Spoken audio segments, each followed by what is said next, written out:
Hi, everybody. This is Allison from AllyKat Creations. How are you? Please don't forget to like, share, subscribe, and hype to my channel if you have yet to do so. And if you get anything from my work, a connected down epiphany, a mind explosion, a new book to read, a new author to explore, artwork to create, please consider supporting my work. All the links will be at the bottom of this video after the live is over, of course. And there, you won't only get to see my stuff, you'll get to see all the people that I value, that I find amazing things in their content, conscious expansion, music, oracle card readings, tarot card readings, artwork, all the like. So go check it out. Amish Mindset. AllyKatCreations211.com is my website. There you get to see pyramids and skulls and paintings and hyper-realistic drawings and all kinds of fun stuff. If you're interested in commission work or just something to purchase, please email me. That's the best way to get in contact with me. I do everything privately. And lastly, I have channel memberships. There you get special emojis you can use in the chat. You could use it in the comments. You guys get oracle card readings once a week just for channel members, mind you. You guys have free entries into my raffles. 3D gets 1, 4D gets 2, and we got some beautiful winners that happened last Friday Night Live. So you never know, it might be you. And 4D gets to work with me. I have one more theory that I am putting down into my slides, and then I will do a video. So 4D, get ready. Get ready. Really excited. But hi everybody, welcome. Very balmy hot day today. Hi El Senray, hi Miss Charlene, hi Scott in Spirit. He had to be in the garden. Right now, currently it is 93, but the heat index is 107 degrees. What did this child of the light do this morning? I got up early and I got half my lawn done. By the time I got to like the midway point in my backyard, I think I might have lost a few pounds and I could use that. But the migraine, and I'm like, oh, I drank 3 large things of water. I got a special tea I made. This is his hibiscus, elderberry, blackberry lemonade. I made it, I piped it and then I cooled it. It's delicious. Not too sweet, not too florally, delicious. So I have my coffee too, because when I get migraines, I'm okay. I do need my caffeine, but I'm keeping myself as hydrated as possible. It's 107 real feel, the heat index here. So I got inside around 11 o'clock, drenched. My thumbs hurt. But hi, everybody pouring in. Hi, Hazel. Hi, Ashmaya. Hi, Arnie. Hi, you beautiful souls. Lots to unpack today. Lots to unpack. Because I made a statement on Janine's channel because we were talking about Cern. And then I'm finding so many articles and people talking about it as if I didn't say it ages ago. I know it's frustrating, but that's okay. People wake up on their own time frame. We're cool. We knew about this, but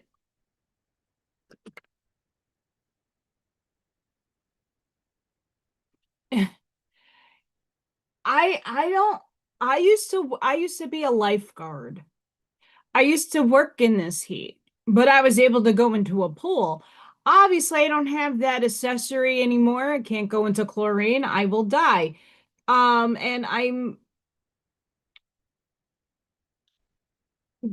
I'm a little concerned about my lawn. I found this it looks like I thought it was spider web. So because of the heat and the sunlight, my grass tends to die and I have to keep putting grass seed in. This year, what I'm doing is I'm doing my lawn every week and a couple of days, depending on the weather. If it's raining, I'm not touching it. Well, I go out and I'm looking at I'm looking and I'm like, what the F dropped on the grass? Like it's gray and it looks like fungus. Is it fungus? Did someone light a firework and it landed in my backyard? Because I could tell you what, it's that season. AI did not give me the solid answer, and there is a particular fungus. I have a lot of ivy in my backyard. The majority of my grass is really ivy. It's weedy. I let it alone. Whatever. It's mystical, but it's a little iffy. So I have to find a remedy for it because it's right by my garden, of course. Hi, Miss Sid. How are you? Yeah, I hope to. So I have to let everybody know it and probably either over the weekend. I'm gonna try to get it in before the 4th. We'll see. We have rain coming at the end over the weekend, so I don't know if I'm going to be walking to the post office or maybe putting my foot down and taking an Uber or a Lyft because I do have to get to certain places.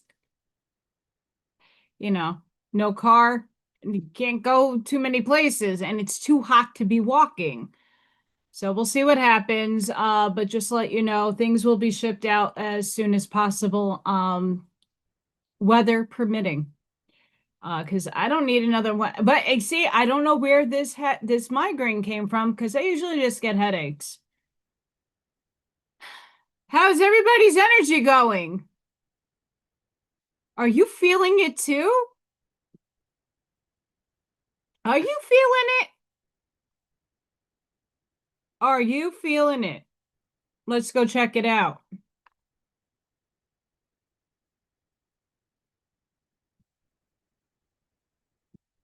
It's a kitty pencil holder. And as Miss Citizen, we're going to finish today the blue because I got the print down. And I'm darkening this up just a smidgen. I'm going to get more color in there and more detail, but we're getting there.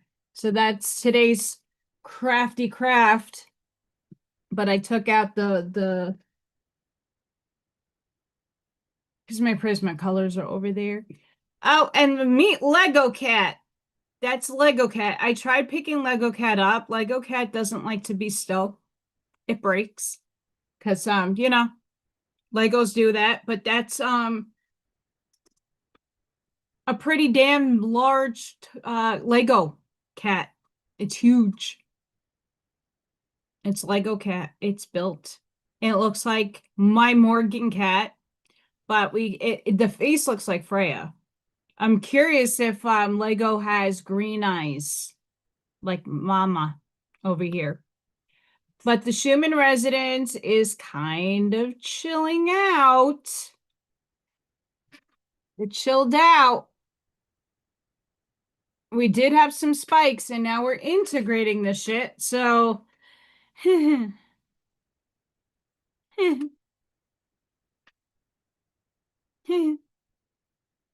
fun, you know. It's great.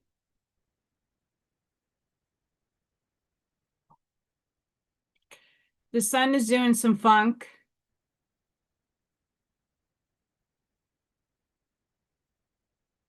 Sun is doing some funk.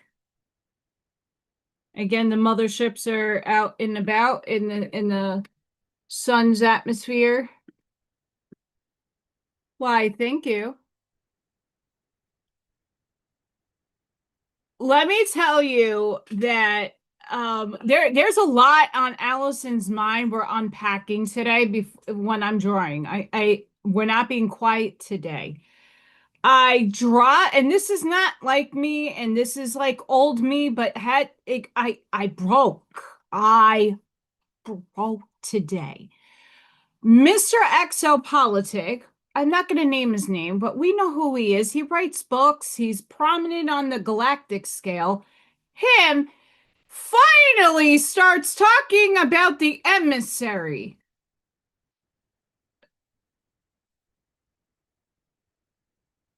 I don't hate the woman. I don't hate her. I just see past her illusory schemes, her programming.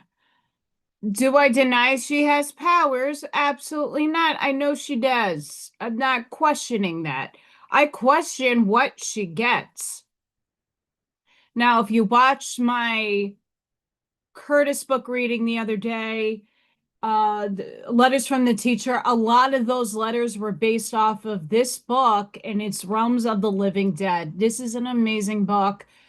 There's things in here I absolutely dead done over align with, and there's some things that I kind of don't, and it's just because the information was back in the 1900s. We kind of like evolved and know a little bit more. So, but there's so much in this book. I read it on the channel if you're interested. But it's talking about channeling. All of us, all of us channel. All of us. It's just a matter of understanding where you're getting your vibration and feeling it and knowing the distinctions between parents, dead deceased loved ones, higher ethereal beings, angels, archangels. They all have a different vibe to them. Even the galactics have vibes to them. Now, the Curtis books went into that a little bit. We'll tackle that, but getting back to the emissary, she supposedly claims she channels a specific deity who is in a galactic federation thing. And Mr. Exopolitic was arguing that the ending of the name, the Galactic Federation, is it light? Is it just the Federation? What the fuck? Star Seeds, I love you all. It doesn't matter. Why? It's all vibration. All this is, all that I posted, I made a big little paragraph. And why does it bother me so much? Because there's still so many people that are in the divide and conquer paradigm. We in unity consciousness is not to say you are allowed to differ from other people's perspectives. That is absolute. You are a creator. You are a spark of God.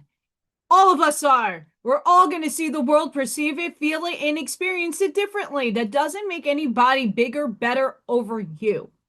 Period. What unity really aligns with is that we're all from the same source.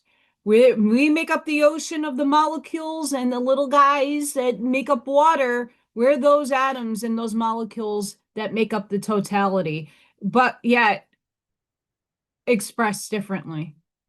We might be the frothy foam that washes up on shore. We might have more salt ions than we do water ions.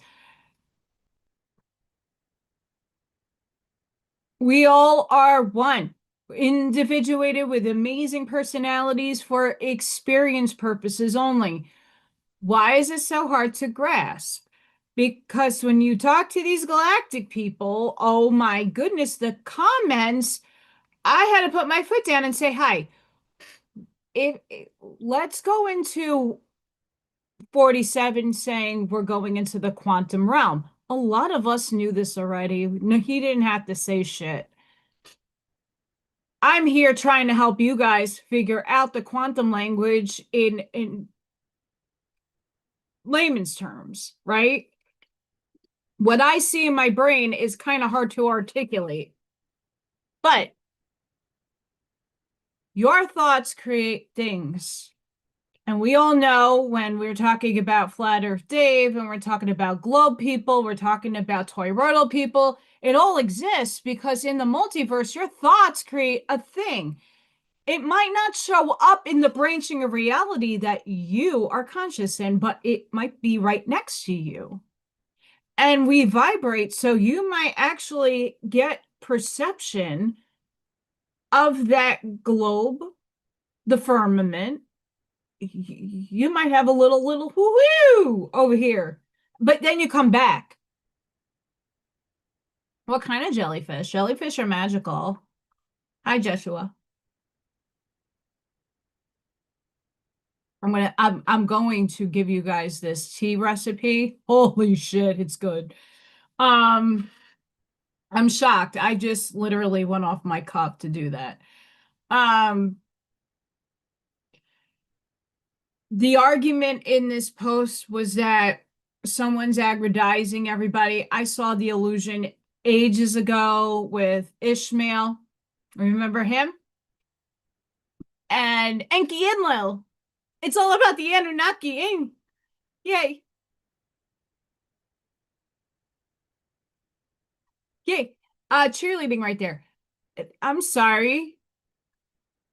I don't see the Arcturians, Palladians, Syrians, Alpha, Beta Centaurians, the Solipsi Rod, the other aspects of us coming down and claiming and staking claim that they the one that created us because they all had a part in tinkering with all of us.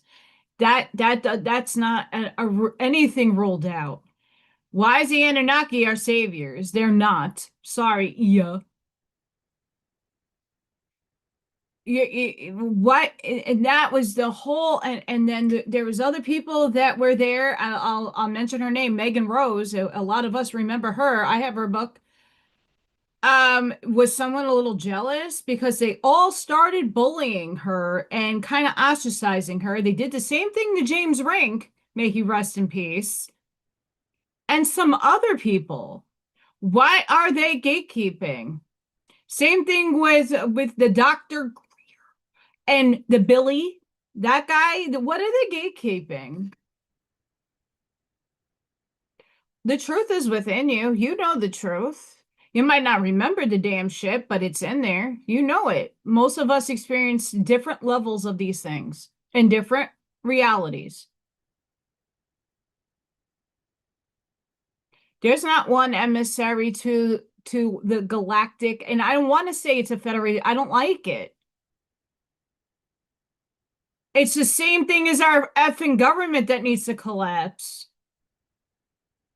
My town's back in the news, not for a tornado, but for an ice detention center. You know why my town said no? Because of how high the crime is here. Do we need any more? Pretty much not. We don't need any more crap. And honestly, I'm not on anyone's side. I see, but I see where my town comes from. Correct, Charlene. In my town, we call it the mafia, but the mafia for this instance did something correct. They were trying to make a center for detention, but in a warehouse. And my town was like, but that's not the zoning laws that we have in our town. Like, you need to, if people are going to live in a facility, it needs to be residential and it needs to have certain guidelines and structure to the building so that people are safe. And the places that the federal government were looking at was nothing of the sort. And I'm in agreement with this. Whether you're here legal or not, you're still a human being and still should be able to go to the bathroom with dignity. Right. I'm in Maryville, Indiana.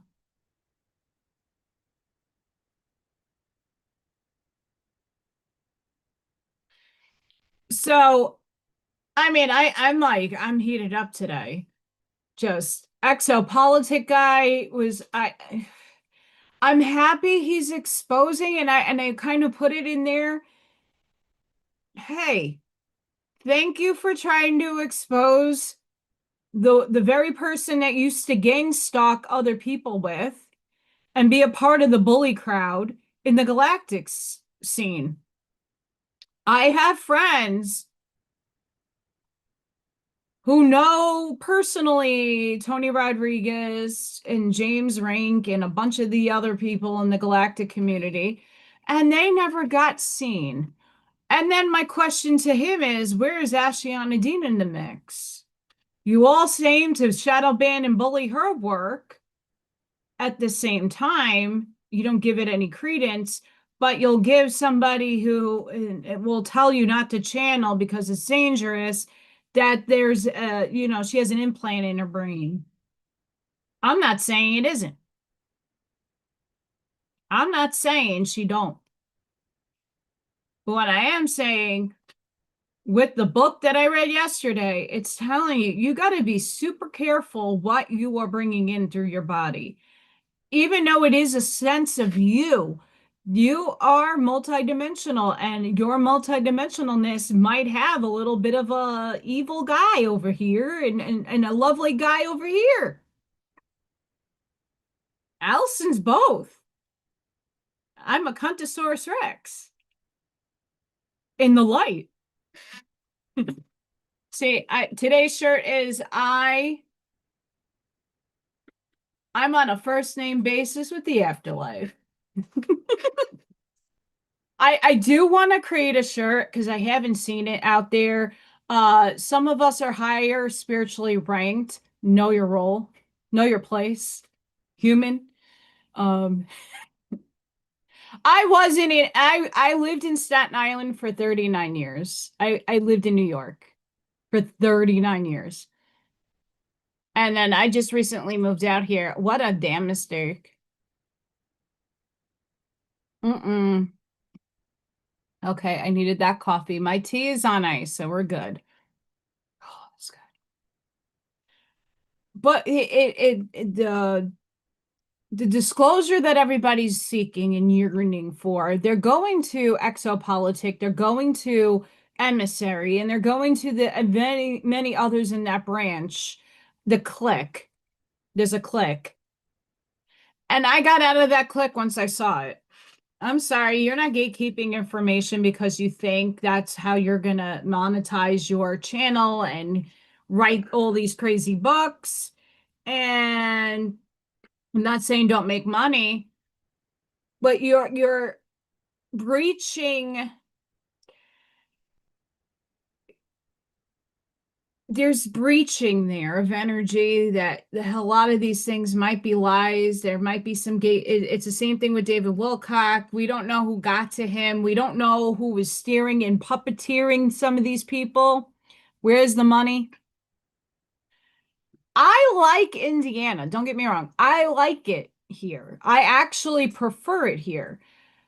I don't know if I'm crazy about the town I'm in. I'm happy everything is at an arm's length distance where my car just took a shit. I can walk to the store down the block. Sure, not today, it's 107, but I'm close to everything. Now, if I lived in the middle down south, it would take me 50 miles to get to the store. That's an expensive Uber trip right there.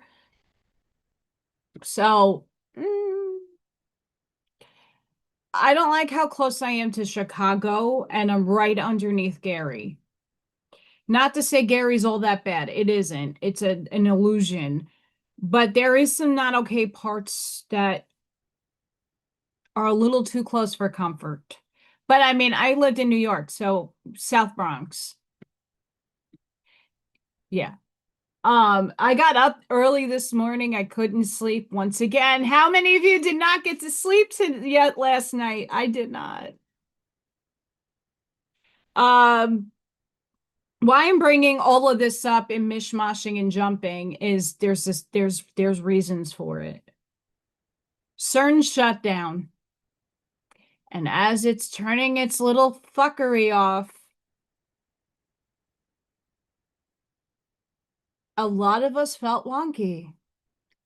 A lot of the energy has been like hitting us. I know, Arnie, what is sleep?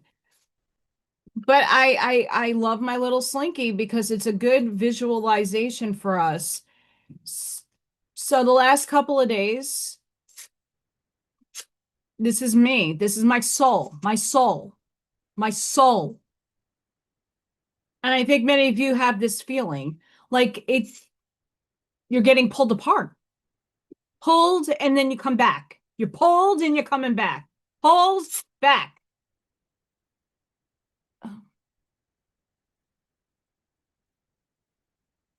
What? The F. Oh yeah, it's a 107, humid as crazy. I did half my lawn this morning. I did my front, which is more important. That's what everybody gets in trouble for with the code enforcement.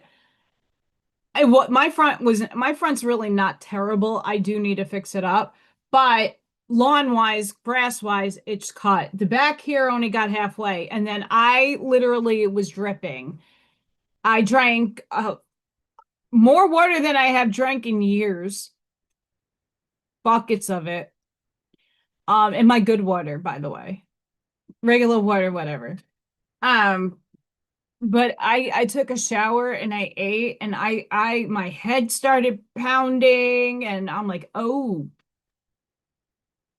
do I need some caffeine? Had some caffeine and nope. So I rested for a little chunk of the day. Yeah, Scott, he's not here today because he's in the garden. He needs to meditate. And yes, he's having the same thing going on with him. I'm having the same thing. I did not, me and I think Leah was even saying the last time, I'm zoning out of nowhere.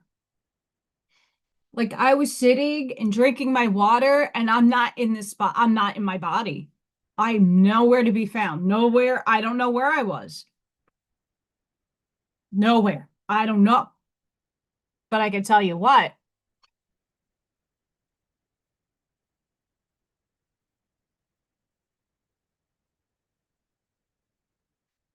Yep.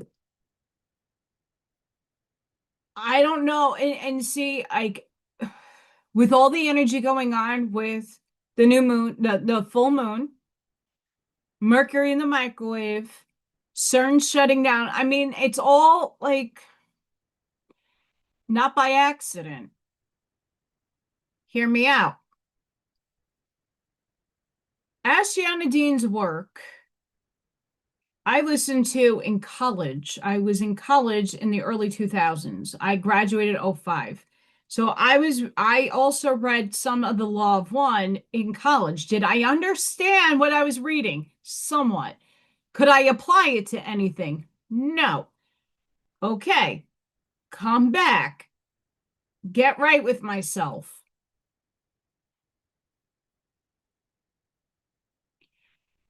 Ashtiana Dean in her, if you go on, it's becoming more of a thing back on TikTok. Her stuff gets stolen and it becomes a big thing with her. I get it because people get monetized and don't give her anything and she needs to live. Whatever have you. She spoke about some of this stuff that happened pre-2012. The Simpsons talk about it. If you know The Simpsons talked about it, holy crap. Now, Alexander Quinn and Linda Good McGillis, he doesn't have her on anymore. I don't know if they had a spat. I hope she's okay. Linda Good McGillis is amazing, and I can't find her anywhere because I want to talk to her in person or to talk to her over the phone. She's incredible. I love her. They were talking about, I want to say about last year, that 4D runs backwards. In terms of no, time is all over the place. It's concurrently happening. But in linearity, we perceive time to go straight in past, present, future. We have an arrow and We have a direction moving forward, right? That's a thing in 3D. 4D, if Allison's assumptions and feelings and what I get channeled is, I don't need it to be accurate, but it makes sense to me. The moment the God particle was discovered,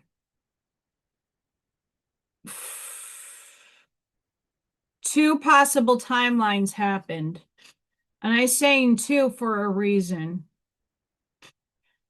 One, we imploded the planet. The other, we lived. And we are alive right now in this branching of reality. Most of us chose this one. There's a whole bunch of people that experienced the implosion.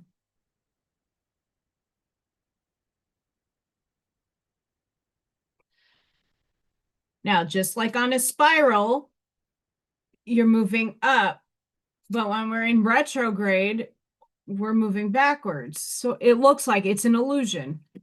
But hear me out.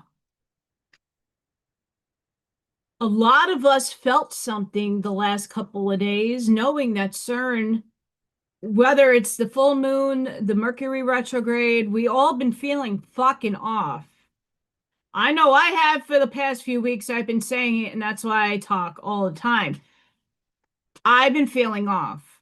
I'm in daze. I'm getting profound downloads, but my brain can't even filter the shit just yet. It's slowly coming to me. But my gosh, all of us feel something that is not obviously correct within our being. I'm not saying it's a bad thing. It's just energy that we have not really experienced before. My theory is that when the Bose-Heisen went off and we chose to live, that was the will of intention for most of us. We're here with a purpose. We went into what Ashleyana Dean calls a failsafe. Now, Ra in the Law of One calls it a quarantine Earth. Yes, Earth has been quarantined way before that. But we were placed in a safe place, in a different reality. Your mandala effects went banana nuts and got more and more and more as after 2012. Sure, we had some little things here and there, but it was more noticeable after 2012. Deja vu events. Sure, we all have those things, but it's happening more often to more people than you can imagine. 4D, if the fourth dimension density, at least in one of its octaves that we're experiencing, is running its loop backwards and we're running, there's going to be a collision of both at some point. The version of us that imploded is now decohered. This version is now coming back to meet that moment that spark went off. That, for me, I don't know when that is going to occur. But ladies and gentlemen, that is 0 point. That is the big shift that everybody is talking about. It's not a fucking flash of light. It could be for you. I'm not going to debate that. Everybody's going to experience something different. For me, it isn't. That 0 point, because 4D is running this way, 3D is running this way, and we're in this liminal space. We're in between. We're the sitting ducks, we're the bridge. We're right in between these two parallels. And they're going to touch. There's your split. People who cannot manage the split are going over here. Like the implosion, those that decohered, those people left your locality. Those people transcended. those people that Dolores Cannon talks about, the splitting of the new earth and the old earth, that to me is the 0 point where that happens. Cern is the gateway. They're not necessarily bad. Cern helped us. Cern gave us a choice. All from 2012 up until this point, all we've been doing is going within and fixing our karma, fixing ourselves, getting to know ourselves, and we had some interference when this happened, that whether we like it or not helped us go within.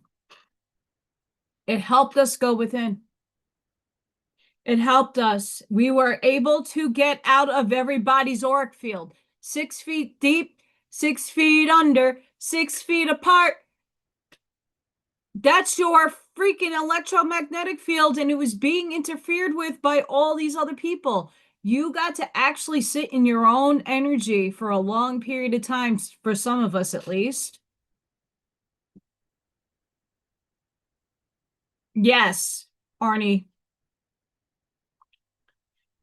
Yes.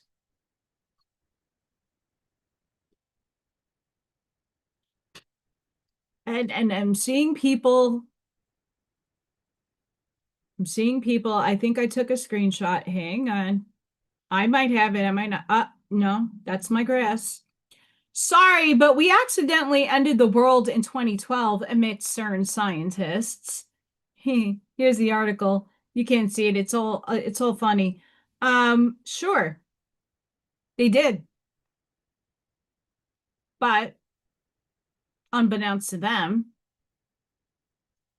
that just unleashed truth. What did it unleash? That we live in a multiverse. They just proved that. They proved it. They're proving it. Those whether you see it as bad or as good doesn't matter. You're here, you're alive, you're conscious, right? Yes, she is. I love her. I need to talk with that woman. She's the one who mentioned the book Reconstructing Reality, and I'm so in debt to her for that.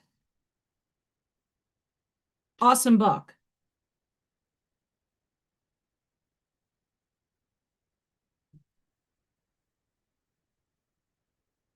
All of us chose this. But what Cern just handed us is gems that a lot of people are not being cognizant on. Sure, they can admit that that ended the world now, but then how are you alive and conscious right now? Oh, because it shifted your reality. It shifted your timeline.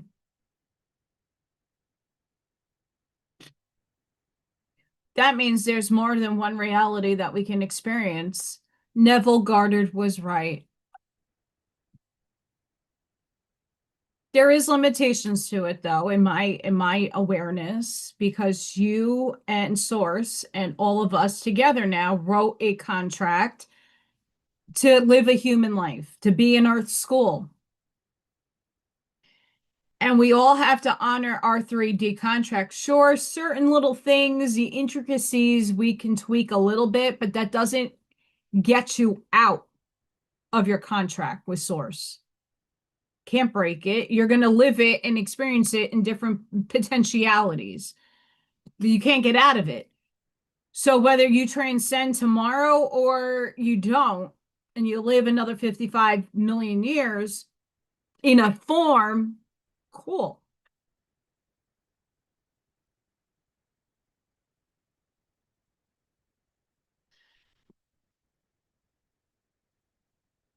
I'm hoping that more people pick up on the multiverse thing because I think it's very important. That, for me, helps everybody gain the empowerment to make choices. There's your free will. We live in a predeterministic world. You chose your beginning, you chose your parents, you chose the land, you chose it all. Then you come down here, you forget that you made choices, and you just live your experience. All announced to you, the higher self has you. You're the drone, and you're having these experiences, and it's just navigating you, giving you little nudges and angel numbers and, little instincts like, oh, don't go out today. And then something really fucked up happens, and you just averted that fucked upness if you would have went out. You listen to your instincts. That's your higher self.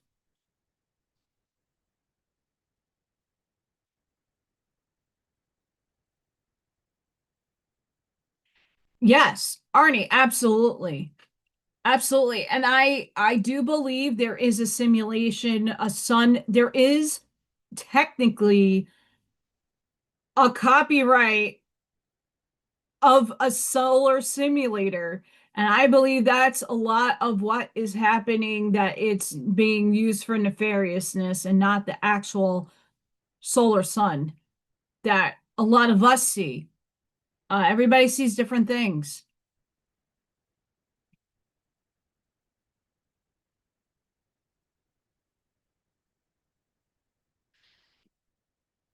The most important thing Cern and these articles are putting out is, if you can question and do the deeper questioning, why did this take place? You're going to fall upon a couple of theories that now can be semi sort of proven mathematically on a higher scale. They postulated wave functions. They had some math, but they couldn't show you, right? In 3D, we need to see shit and have it tangible because we don't believe in invisible things. That I'm not talking about any one of you in the chat. You guys know. The realists, the materialists out there, they need proof, right? Like, I can't just tell somebody there's dead people behind me. They don't see it. They don't see the little sleepy dragon right there. They don't see it. They don't have the eyes to see. They're still a part of our paradigm. They too made the same choice that beautiful day in 2012 when those two particles collided and something different happened. They shoot particles. It's not just CERN that does it, the Fermi Labs. There's many other particle accelerators around the world. You think CERN's the only one? No. And if you list the guy from Y-Files, he interviewed somebody who does a lot of the computer analysis. And he's like, they shoot this shit all day and has billions and billions of information, and he has to sort of sift through that to see if something anomalous happened. That's where your discoveries come from.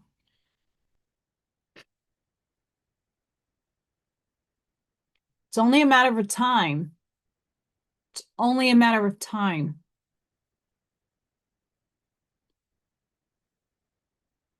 Question is, we speak the intention. We speak into vibration.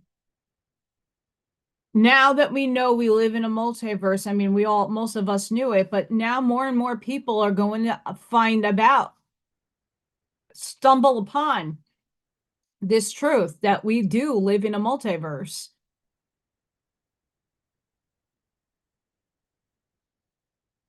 And we can jump to the version of CERN that is working for the light. And it's all God's will.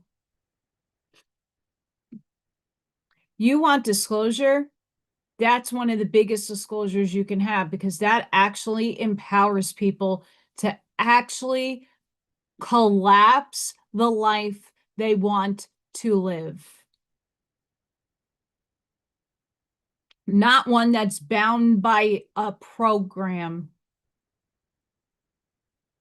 One that they create. Dark City, watch the movie and watch the end. Yeah, there is a copyright for that synthetic sun. And I believe that a lot of what we're seeing up in the realm up there is that, and not the actual. I believe that's inner Earth.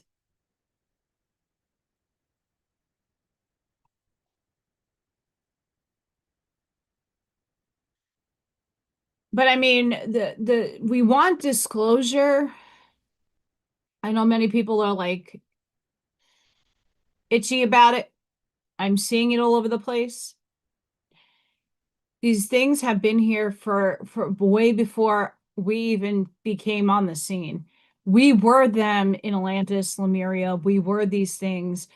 The map that Janine was showing the other day when I did the show with her, mer people exist. They showed you on the Discovery Channel way back in the day. Some guy got some crazy ass submarine thing, went down and saw a mermaid. You can claim it real or fake, up to you.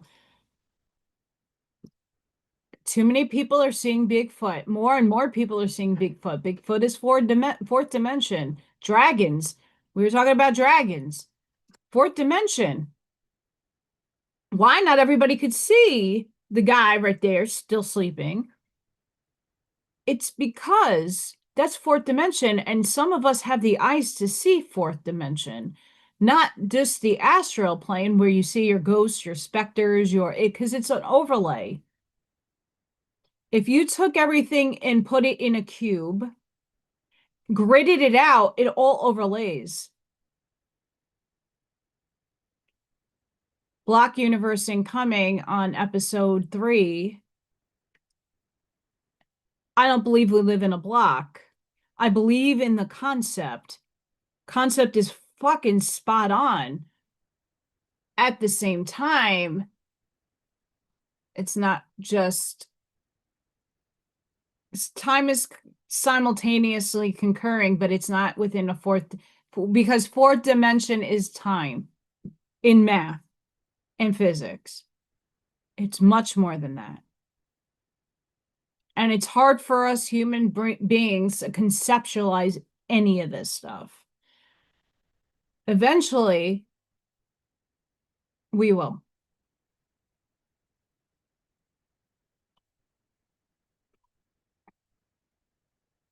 I'm excited, Arnie. I mean, Marvel movies told you. The Marvel movies, Thanos, Doctor Strange.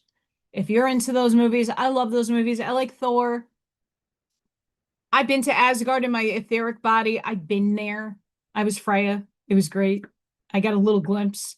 A little glimpse. We can't excuse some of the dreams as fantasies and just dreams and illusory things. We have to understand when we're having dreams, it could just be your subconscious healing itself, healing a trauma, healing a relationship. But you also have to understand that it's happening, just not in this reality. You leave your body all the time. And some of us have been feeling this, the push and pull. I know I haven't. It's really annoying. It hurts. It hurts. It really does. I thought my migraine, I can't tell you why I haven't had a migraine in forever. And I'm like, well, maybe I'm dehydrated. And I'm like, well, I had my mineral water, I had my alkaline water, I had a huge Stanley Cup filled ice water. And by the time I drank it, it was lukewarm, mowing my lawn. Like, wow, the Schumann was off last night too. Could this be?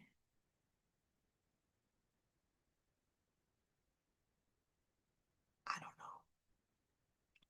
But what I do know is that disclosure is not going to come from Mr. Exopolitic and Miss Emissary, who claims that she's the one and only. No one is the one and only. I am so sorry. You're not a monarch. Anunnaki is not coming to save us. We got to save ourselves. Us humans have to take the power. Our galactic friends, I'm not saying there's no galactic councils, there are plenty of them.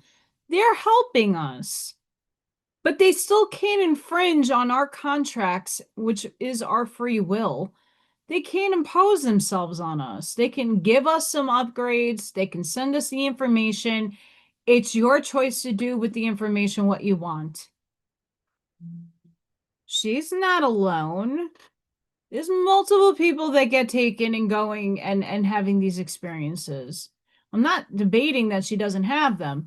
All I'm saying is watch what the fuck you channel.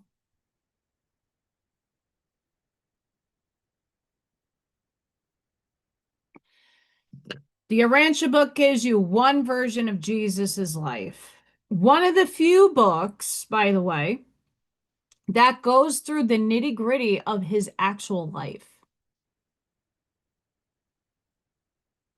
Where we believe she got that from someone else and copied it. I was reading a lot of the comments today about the Prime Directive. Is that a real thing? I don't know. I can only speculate. It sounds great. It sounds great.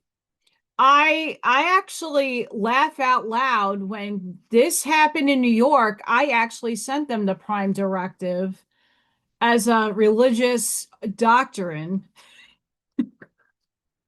stating that this information that you're imposing on people is against my free will and against my contract with the union.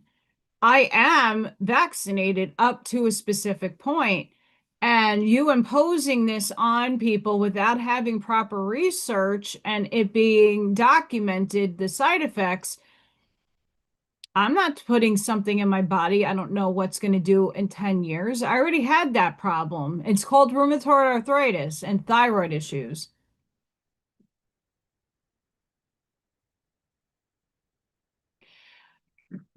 Blessings, MJG. I agree with you. I'm really good friends with some of the Canadian light workers and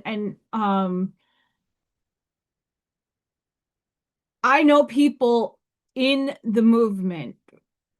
I have James Ring's phone number in my phone. I mean, a lot of people do. But I've spoken to him a whole lot, and he said the very same thing. He was out there to get the information out. Sure, if he can make a couple of extra bucks with Super Soldier Talk, absolutely. Right? That's a lot of us, that's our mission. Right? And if you can make a living off of it, great. But he's never steered an agenda so thick. He never bullied anybody either. Not to my knowledge.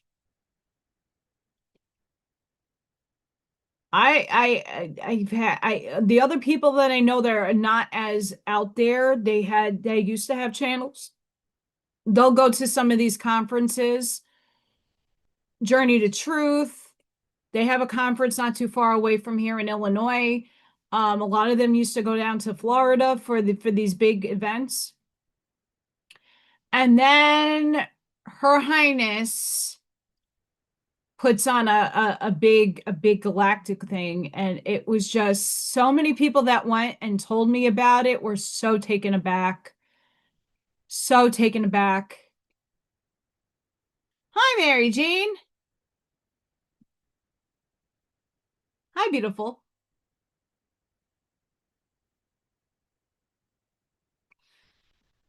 And when I saw that from him this morning, I was reading and I couldn't, I put it out like, and I put it out respectfully. My awakening did not happen from them. with the starseed stuff, I was already getting information. They help clarify a lot of things for me. I'm not saying they're not useful people and that they're horrible, evil people. I'm not saying that. But I've noticed over the time span, just like the movement of the Q sort, that there are people that are going and willing to take advantage of you, your heart, your hope, and steer you in another direction. I'm not saying that's everybody, but I'm also seeing a lot of people starting to question certain people's motives. I don't know if anybody, I'm not here to judge you, that you took all your retirement money and put it into gold and silver.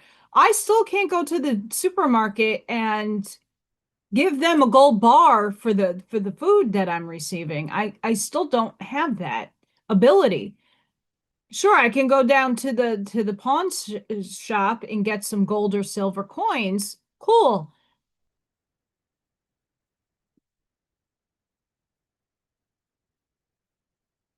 But the things that people were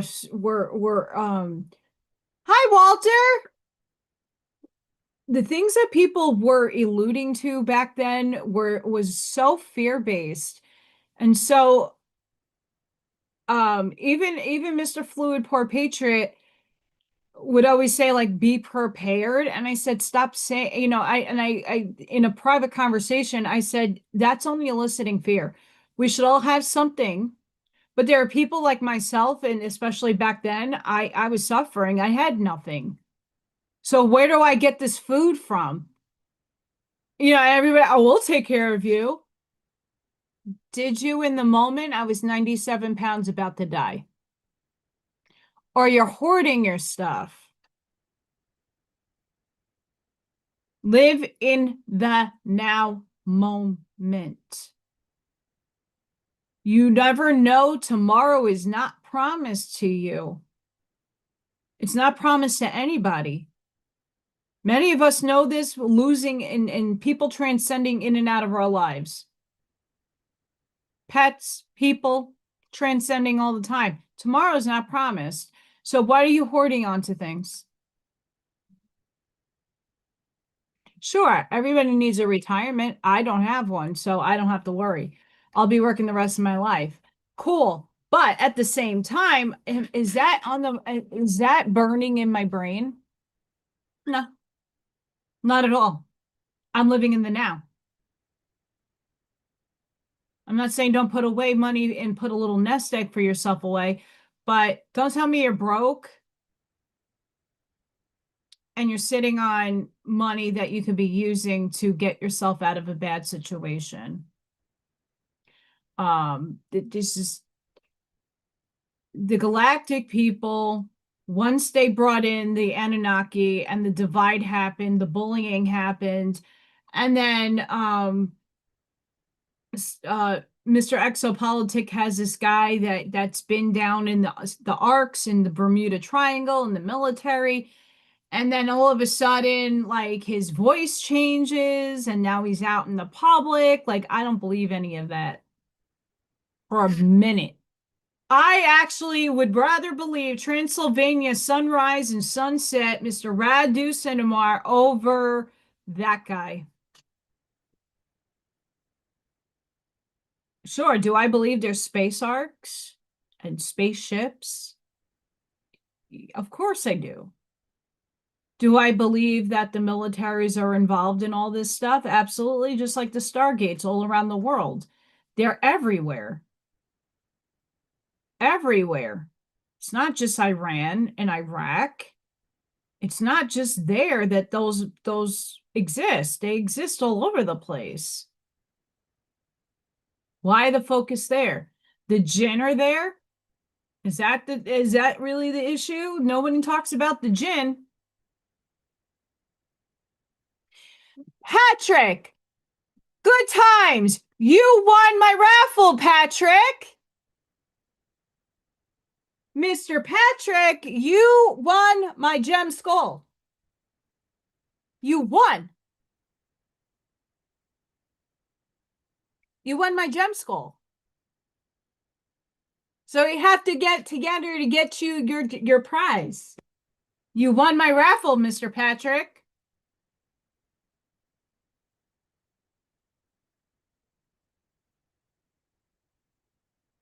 And that's why so many of us are incarnate on this planet here in the now, is to help people see past the illusion. And I am not saying I'm right about anything, but I just know in my heart space the CERN article is absolutely on it. Absolutely on it. We did, and the proof in the pudding is the mandala effect. Hey, I remember watching Shazam with Sinbad. I remember certain things, and so many of you do too, that it doesn't show up in this reality, but we know what we saw. Also, think about this. Food, granted, has been tainted everywhere, but it absolutely tasted differently back before it tasted different.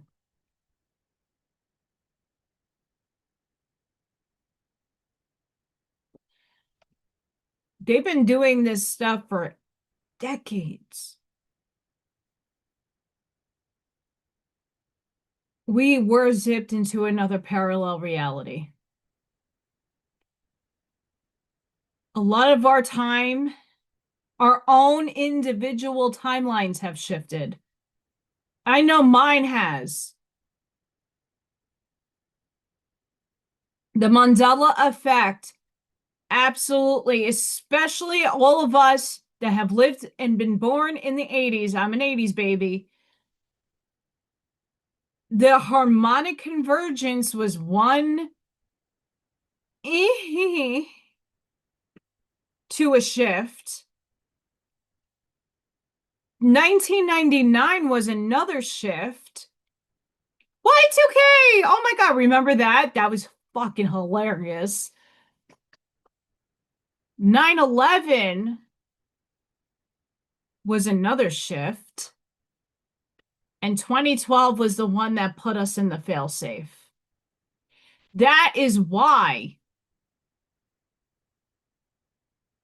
all the people like Ashiana Dean and Ruth Montgomery and a lot of the people that channeled way back in the day, the Mayan calendar, the Kali Yuga, we don't know where we are because it already ended. The Maya calendar ended.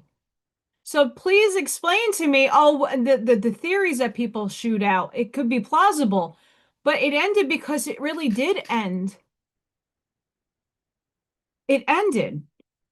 We just chose not to end. We chose to go on. So we all zipped, and shifting reality is this. It's instantaneous. It's faster than the speed of light because you're always vibrating. You're vibrating right now between 3 and 4D. Oh my God. I still have the book on the floor. Hang on.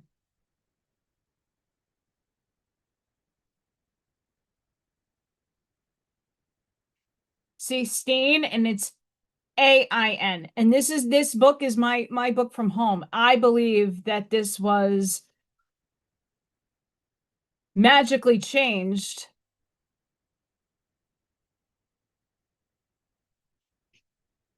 But I have my childhood book.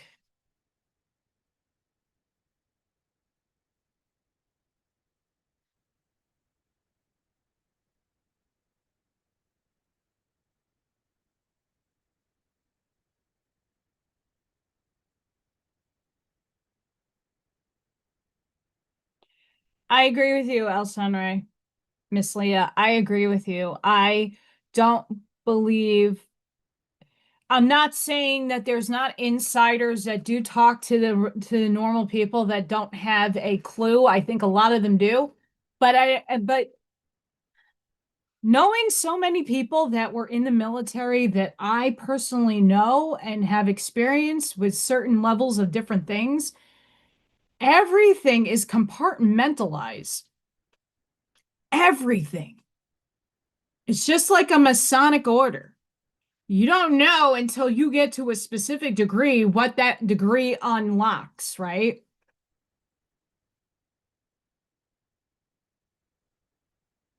Are you ever gonna hear what happens in a skiff? No. So what would make me believe that,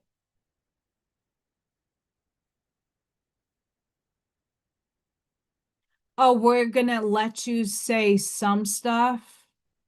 It doesn't work like that, especially in the military. It does not work like that. Now, if he said he worked for a black project and one that there's several corporations, conglomerates that control that, then I would be more like, oh, okay, maybe. Not the military.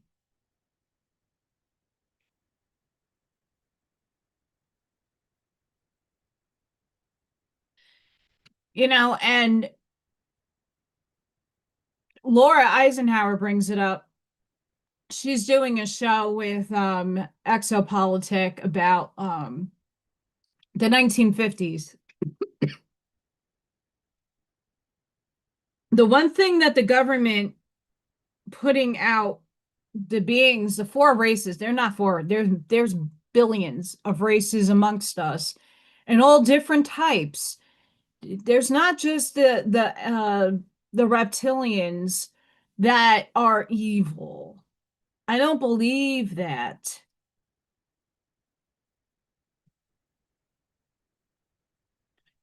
I don't believe that. The Nordics, the Palladians. If you've listened to before Jean-Claude had Asu, I forgot her name. She's, I think, in Spain. She was contacting the Taigetans. Do we really know if that's real? I don't know. But there's Taigetans that were very much against the Galactic Federation, and then we have mantids. We got things that are not necessarily, they might be, some of their factions might be of the light and some of them are not. But that also shows us how high in density they are, and that's not that high. Six density, according to Ra, and I very heavily agree with him, you're polarizing to light. 6D is good. Light, love. So all these beings playing in density are between 4 and 5.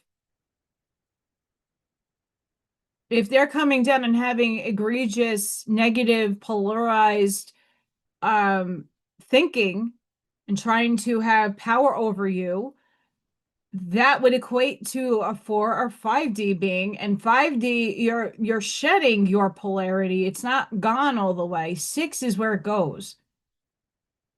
It's usually when people say they're going to heaven, that's 6 density because it's only pure love.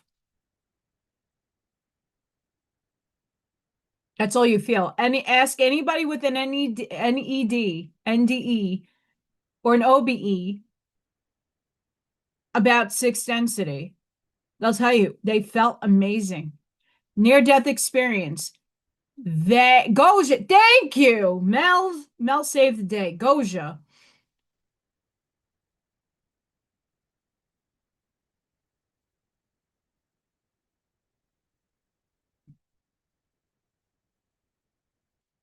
Five D is where your polarity is limited. You get to choose. 6 density, if you're not shifted, you're going back to source, scattered in your fractal forms. Right now, you're entangled to everything that you are, to .0.001%, but it's still entangled. You don't go back entangled, you go back scattered to source to get resorted out. That's sixth density. Ask anybody that had a near-death experience. They will tell you that when they went to the light or wherever they went, it was nothing but pure emotional love that there's no words for it.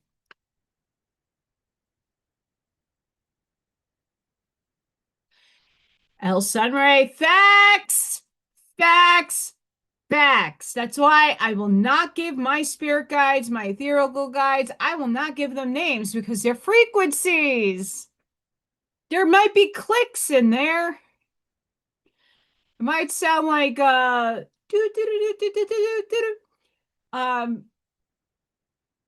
Morse code. I don't know. We're frequency, and all of us have a frequency key, and we all have an octave of expression that hums, that sings, that has sound. All of us do. We don't hear it with our own human ears. We can't. We can't hear half the hertz that people are like, oh, yeah, go the theta state.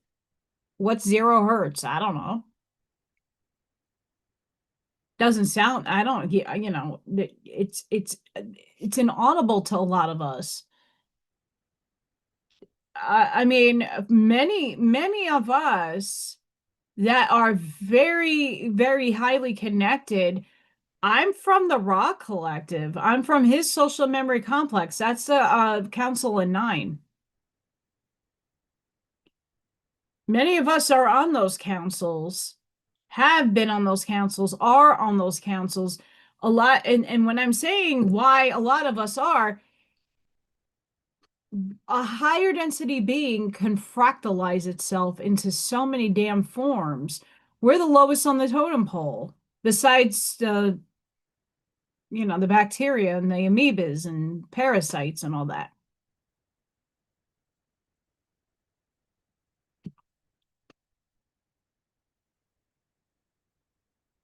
Cern just did us a huge favor.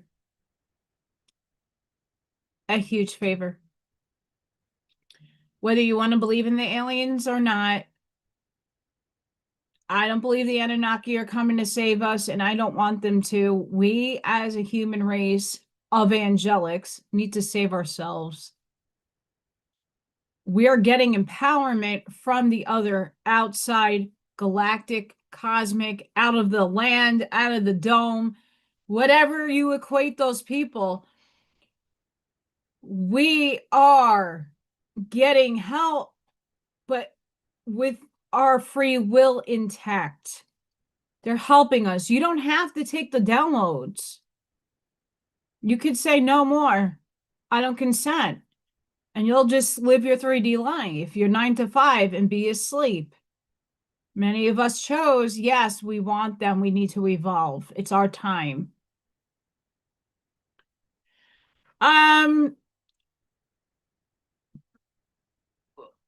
For me, the biggest tug was reading The Law of One.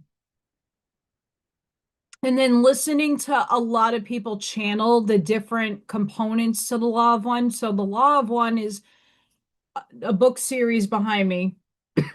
I'm still on book 4. I have to get that out eventually, but I do have my insights on it. Ra was a channel entity, but Ra is a part of a social memory complex, which means other entities sync with Ra. Ra's the speaker, but there's like a whole team of consciousness that expand and expand on information. Quo took over Ra. QUO, you can hear it on Brian Scott's channel. Quo is now the taking over of the Ra collective, and it's not taking over. He's just the one that's easier to understand. There's Latwi, Hatan. All these other aspects are a part of a council. Dolores Cannon's a part of that council. Her eminence, her essence.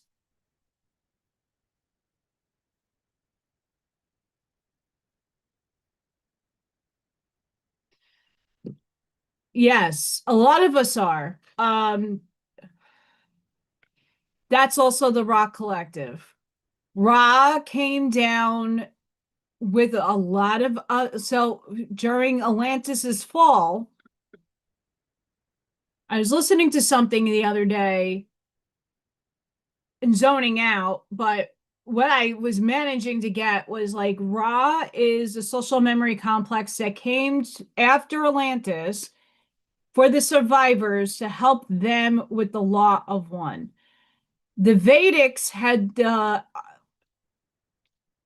avians. Okay, I want to say they're Arcturians. I don't believe I don't know CG's equations to beings' names. The Vedics had their own social memory complex seeding the same thing. At the same time, in Scandinavia, you have the giants. You also have the Nordics seeding the law of one. In South America, you have Quetzalcoatl. You have all the Maya Inca deities. That's why I'm saying not all the serpent things that everybody equates to draconians. They might come from Draconis, but why do we have to keep calling it negative? Like Orion. Yeah, Orion has a lot of negative entities that stem from there, but not all of it is evil.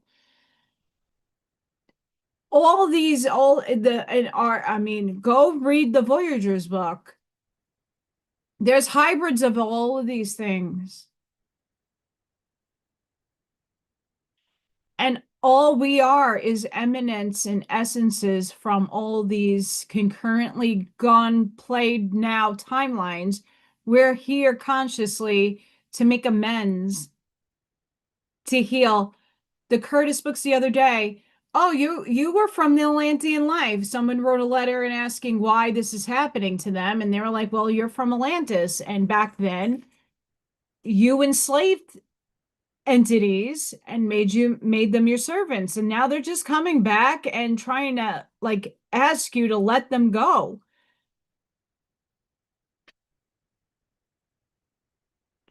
I'm beset. If not ISIS.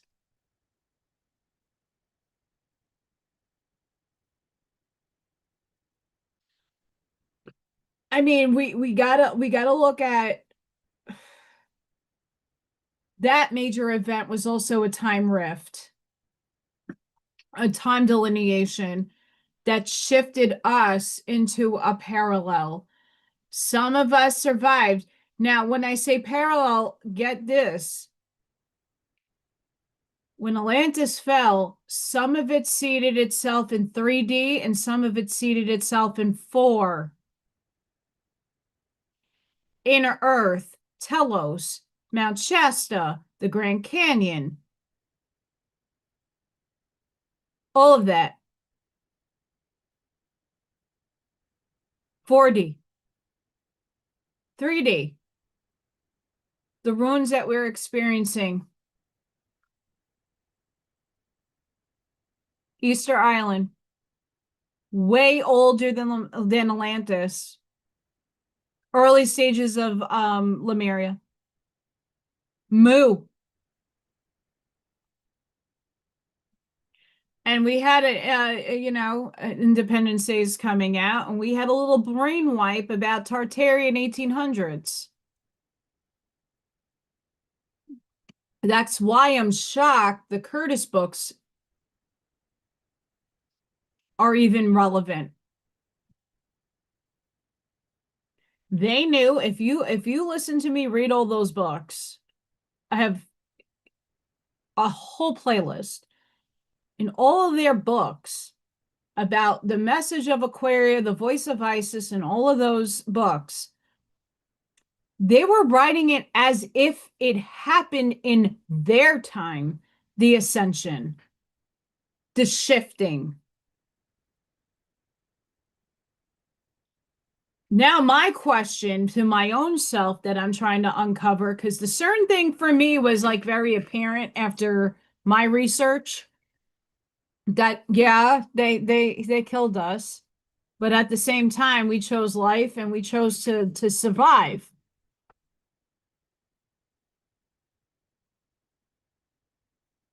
Why were we wiped and were we wiped in the 1800s? What caused that?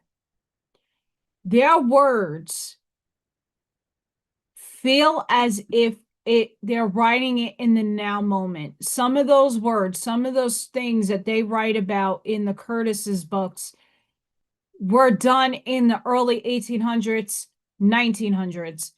Please explain to me why they felt it was their time and why this time. Where is there a time lapse between that and now? Something also had to have happened. I don't know what juncture it happened in, but something's afoot. And then we also, after 2012, Cern decided to put us back in a parallel reality, and now we're running backwards, trying to meet the 0 point.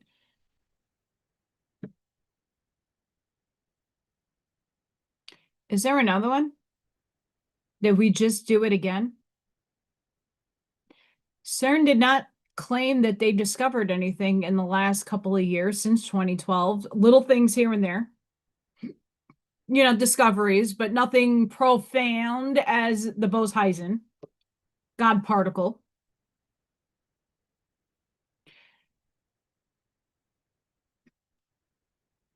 There is, though.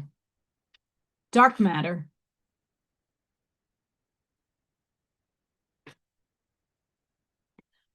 Dark matter.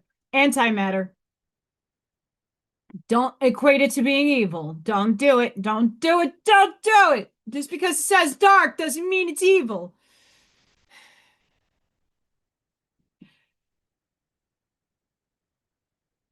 For the first time, there was a article. I don't know if I saved it. I might have shared it. Let me see if I can find it. There was this tanker specific. I think it was the other day. It looked insane. You know, anybody that lives near train tracks and you see the biohazard container shipping container things that they put the gases in and the liquids that are a little not cool, like they're differently shaped. This Mack truck looked super high tech, banana nuts. I don't know if I saved it. I hope I did.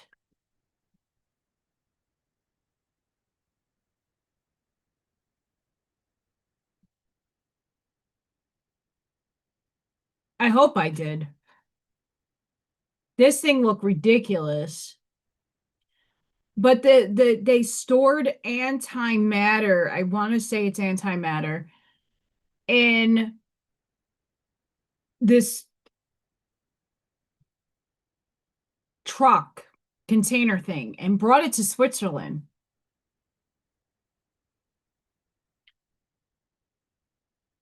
Did that unleash something?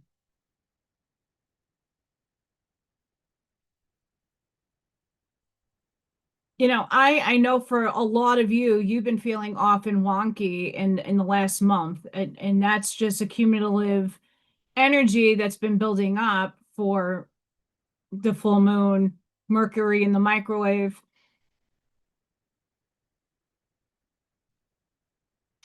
We've been feeling this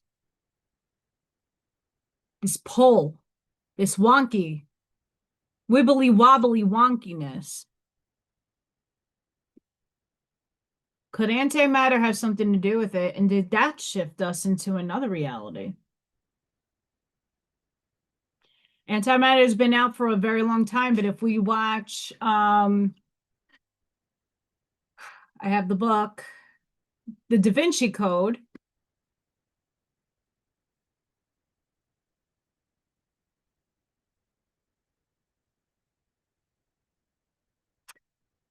There's something to that movie.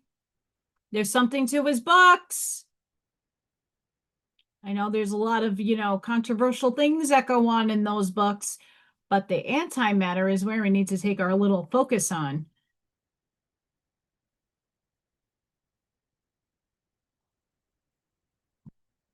Let's go share some of this.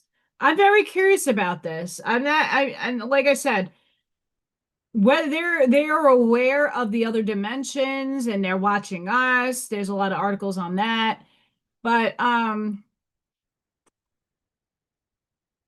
we all know about this fucker right here. So did the world actually end in 2012? Question mark. Well, it was the year scientists at Cern finally found the Higgs boson. You know, the particle Stephen Hawking predicted could destroy the universe.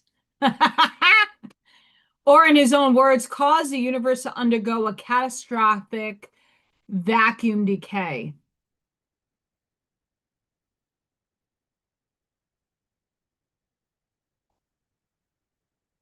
Yay, party night!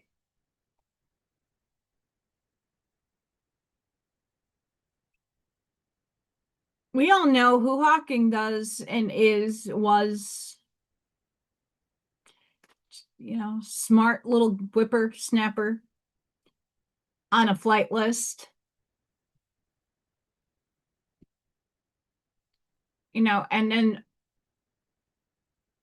watching some random paranormal guy go into the Mothers of Darkness castle in Belgium and talk about the Solvay family, and the Solvay conference is where Einstein, Enrico Fermi, Paul Dirac, and all the head of Heisenberg, all the guys who will really put the foundation down for quantum mechanics happen to be at that conference and debated about wave function collapse. Photons. Photons is light. Photons equals energy equals consciousness.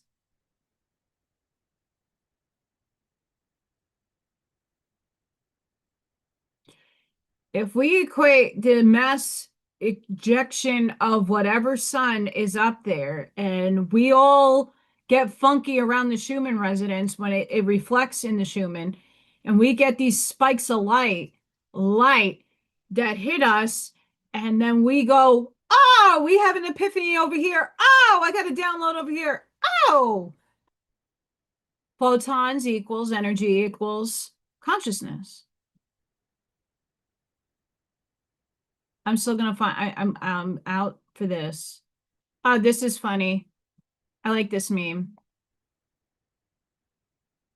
Most parents, the aliens aren't real. They can't hurt you. I'm on his side on this. They don't come from the sky. They're interdimensional. They're already among us. Truth. At least, and not. I'm not gonna say that a lot of them don't have spaceships. But the ones that took me to Asgard are neutral beings, so they're not of the light or the dark, they're neutral. And they showed me my other self. Hey, why not? Cool. Cool. Believe me or not. It's true.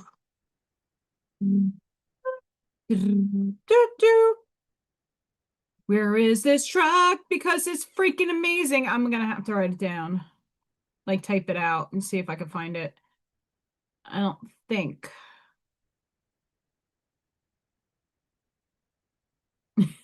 Thank you. I try. Okay, see this guy? I think Max Born was also at the Solvay conference. This is Max Born. What did he interpret the wave function as probability instead of reality? It's a probability. Yes. And this is why I'm doing my episodes. You, yes, you at home, we love you. You are the observer, observing reality, but you're also creating it. by observing. When you look out into space and you're starting to imagine the things that you want, you can imagine a superposition of the menu item of, oh, I want that for myself, right? I'm sitting in my dream car, my SUV,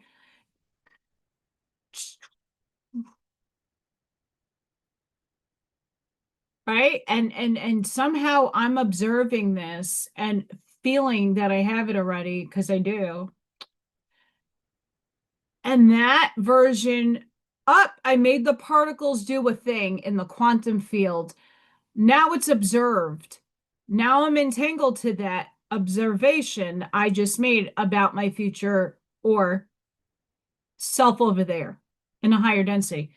Now I'm pulling in all the potentialities and possibilities for me to obtain that in which I put into my focus,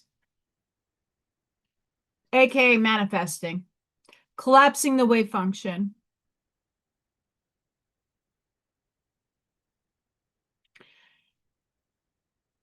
Yes, it can. At the same time, the United States, I believe, has two or three. One is known as the Fermi Labs in Illinois. There's one in Long Island, I believe. And then there's one out west in my awareness. They don't tell you these things. It's not as massive as Cern by any stretch of the imagination, but Cern is getting its upgrade into the quantum realm. That's why they need to shut it down now, because they already have a lot of the technology. I report on it on Quantum AI and Metaphysical Ponderings. They're that close, and I think they're going to be using time crystals. Allison's making a prediction. It doesn't need to happen. I'm just saying, I'm speaking off of what I'm getting. Time crystals is a thing that Google and a lot of these major corporations have. It's a component to a quantum state. And in the state of this crystal, they're getting the quantum computing down to where you don't need absolute zero and you don't need cooling centers. They're learning how to get rid of the decoherence and the decay, which is not good stuff. That's radiation and things that would harm us. They're finding methods of capturing this stuff and making it better.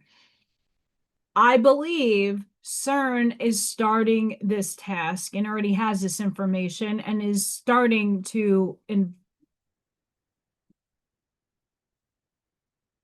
upgrade its baby. I mean, and out of sheer wanting to know about the curiosity of our universe. Curiosity killed the cat, though. Schrodinger's cat. Is it alive? Is it not alive? Did the radioactive stuff? Oh, no, but you have to have a measurement. What's the measurement? Oh, a quantum piece of equipment. What happens if we are the equipment that makes the measurements? Why is this so important? It's going to dictate the next 50 years. And when Cern just said to us that it did end the world in 2012, that just opened up the doorway to the multiverse. It's showing people that you made a choice, that you are in control of your destiny and you chose life. It also says that we jump timelines constantly. And the far-fetched spiritual shit that most of us know and have experienced our whole lives will soon finally be validated. Cern just told you there's a multiverse without saying it outright.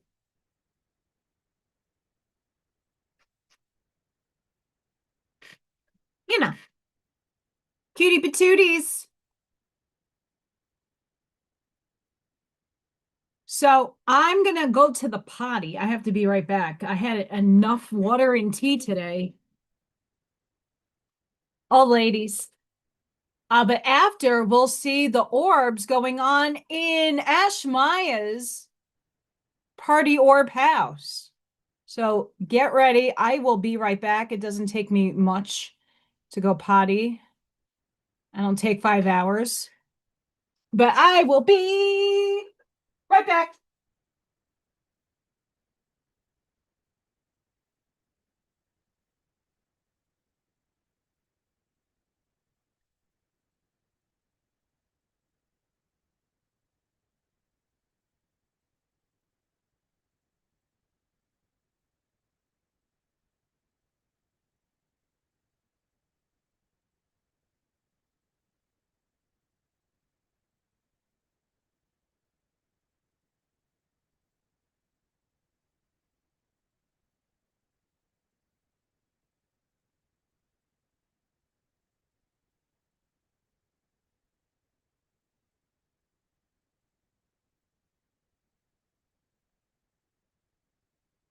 How is it 107 outside?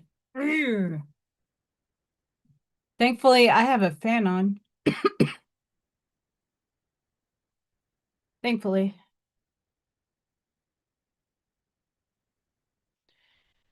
Okay, guys, are you ready for some orbs and Ash Maya's?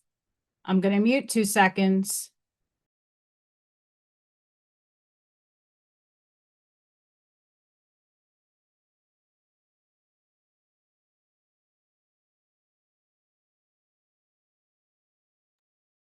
Get ready. It's a party. 1, 2, 3, 4, 5, 6, 7, 8.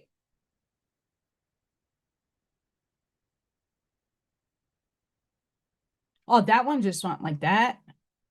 It's like in and out.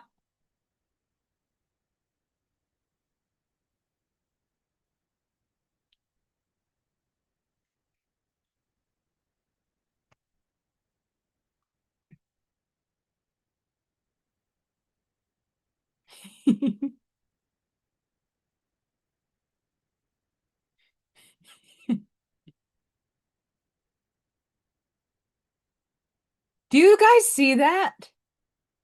Do you see the orbs? They're everywhere. Everywhere.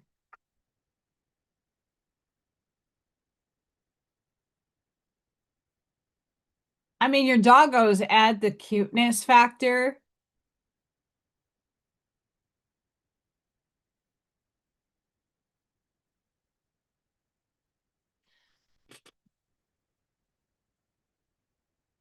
Like, that's insane.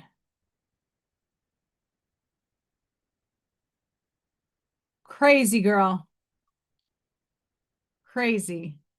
Party house at Ash Maya's. It's batshit crazy. Batshit crazy. And Ash Maya has a beautiful print hanging up on her wall of my little sunset. Or sunrise, whatever you interpret it as. It's party night.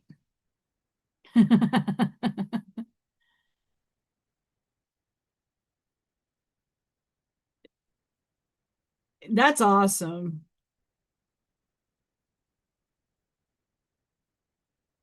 Oh my God, I'm bombarded. I'm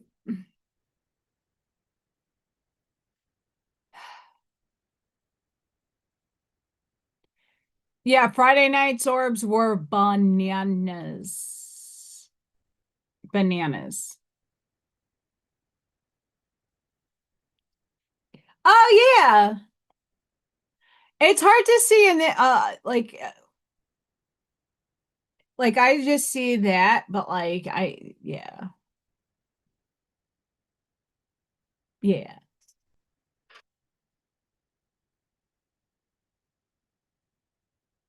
I chose a nice font. And now we're gonna color in the rest.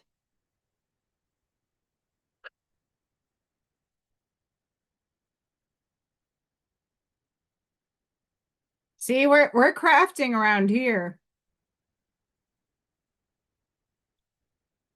We are crafting.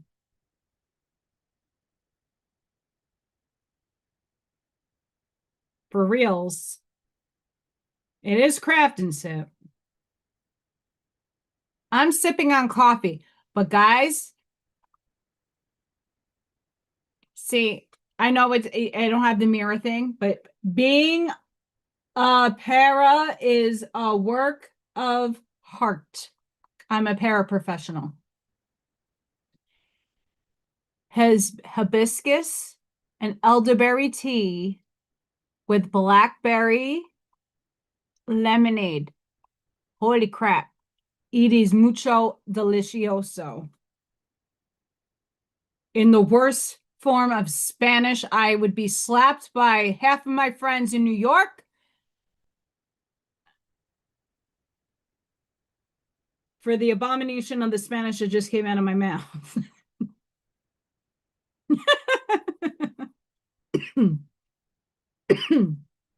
Sorry, Miss Katie. I took Spanish in high school. I took accelerated Spanish in high school, and I still suck. I'm better at sign language.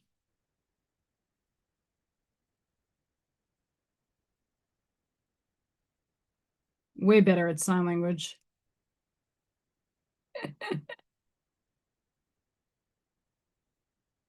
Yeah, I don't know if anybody else was like out with a migraine. Like I felt like Buckshot today because he gets them often.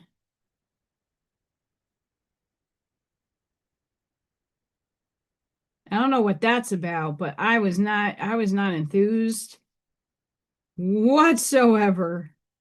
It's like, why does my head hurt so bad? I'm like, am I dehydrated? And I took in my Celtic sea salt. I drank way more water than I'm used to. And I do drink water, but water gets boring. So I need a different flavor of water. And because Miss Allison has not been to Target because I have no car to get there, I have to find out where I can get more of my recess water and my lovey water.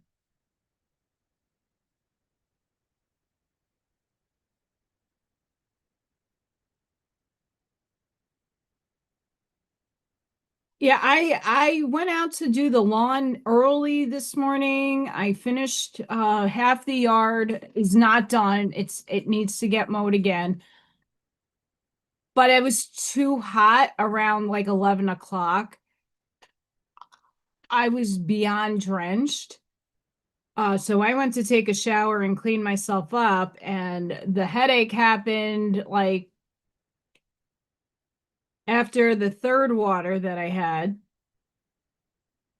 And I'm like, I'm gonna just go lay down and take it easy.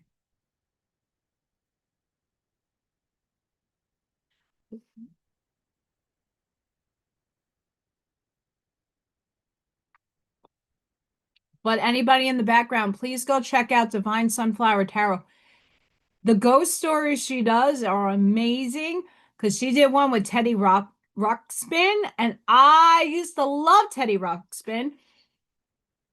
But do not put a Slayer's tape in there. Remember, like I had cassette tapes back in the day, and I'm a metalhead, and Teddy Ruxpin singing South of Heaven is interesting. And Hammer Smash Face from Cannibal Corpse.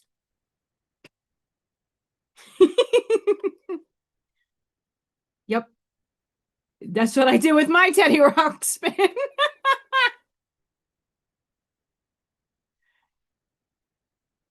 Here's the thing in Allison Land. I love lemon water and I can't find fresh,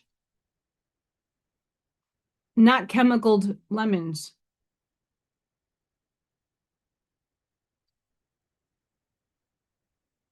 I like lime too. I just made a messies. Oopsies.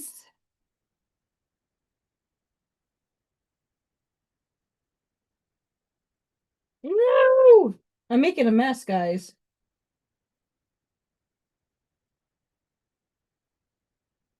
It fell. Not good. Yeah, ghost stories are awesome.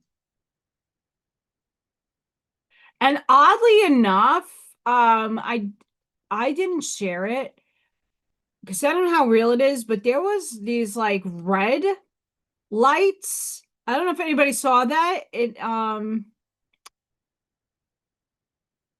I forgot what state it happened over, but it was like Project Odin over a town, and it was like scanning, and it was like lasery. I don't know if anybody caught that.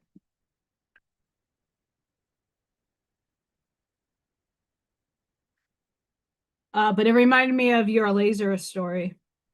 Even though that's not a story, it happened. I have to find the drawing that I did.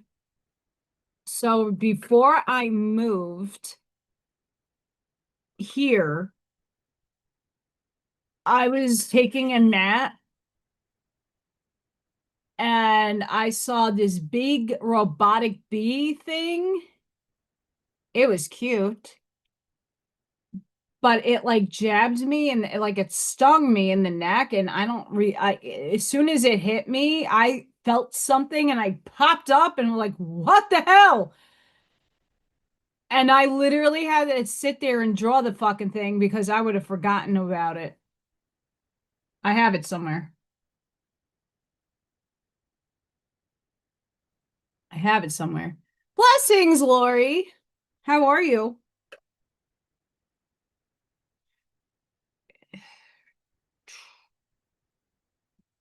I'm plotting. You see, we're getting the blue. We're gonna fade it. We're gonna fade it. Um,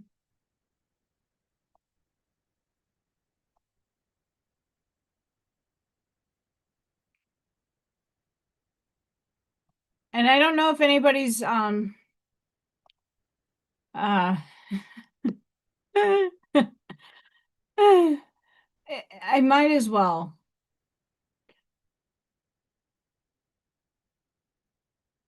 Mercury in the microwave with the conjunctions happening.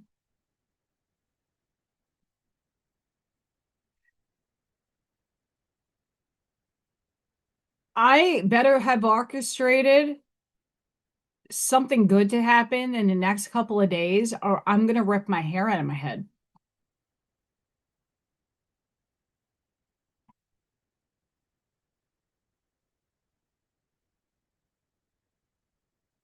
This is not the article we're gonna read, but we're gonna read the energy. Today, the moon stays in Capricorn, our lovely devil, following last night's full moon, leaving many of us feeling emotionally and physically drained. I'm actually fine. I just had a migraine that I was chipper today. Um, Capricorn energy naturally anchors us in the physical world, making us aware of our bodies, our responsibilities, and the realities of our current circumstances. That's why it hit me, what I'll talk about. With Mercury freshly retrograde, it can feel as though our minds are moving through water while our bodies are carrying twice the normal weight. Throw in Jupiter moving into Leo, that right there, and everything will feel much more intense. Our inner realms are abuzz with urgency to move, while our physical body needs stillness and rest.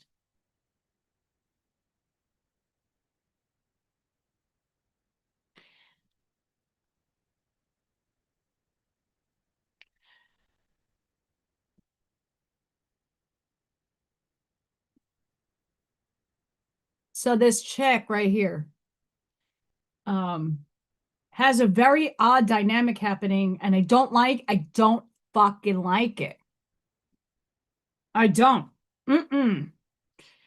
Allison here signed up for a twin flame experience this lifetime. Yeah, fuck me. Big fuck me. And no matter what I try to do to get this entanglement to be cut, seared, blown up, 50 cal,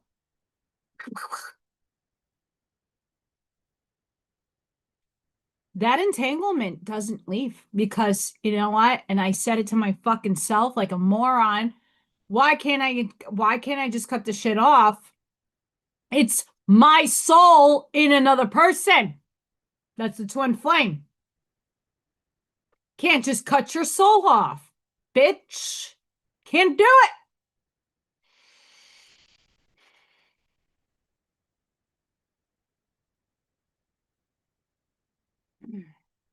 That means angry. Anger. Yep. That's what I've been going through. It's not just Mercury in the microwave. It's Allison's soul's entangled to her own self, and it needs to be cut the fuck away. Nope, still have a pull. Still have a pull. It's still pulling. I don't like it.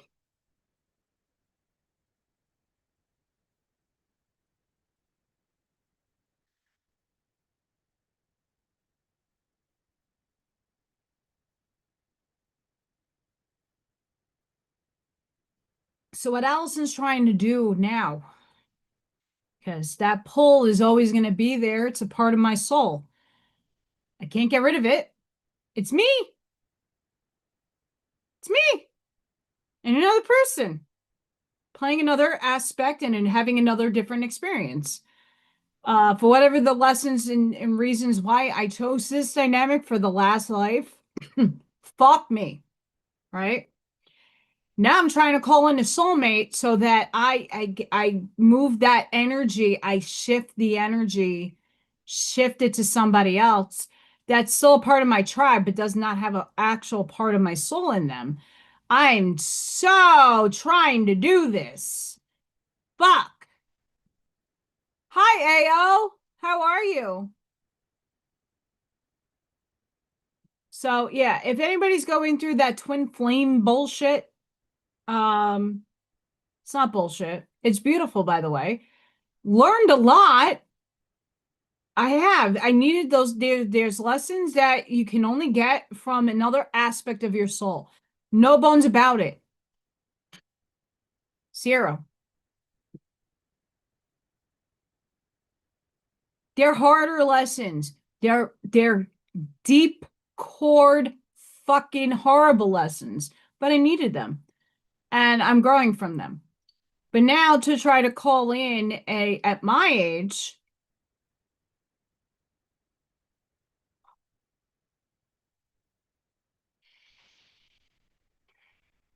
I'm back on dating one dating app. I'm not going to tell you what one. Not one that I have to pay for.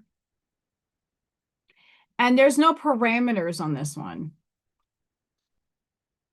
So I can't just say I'm looking for this age range. I bring out predators. I don't know what's in my energy.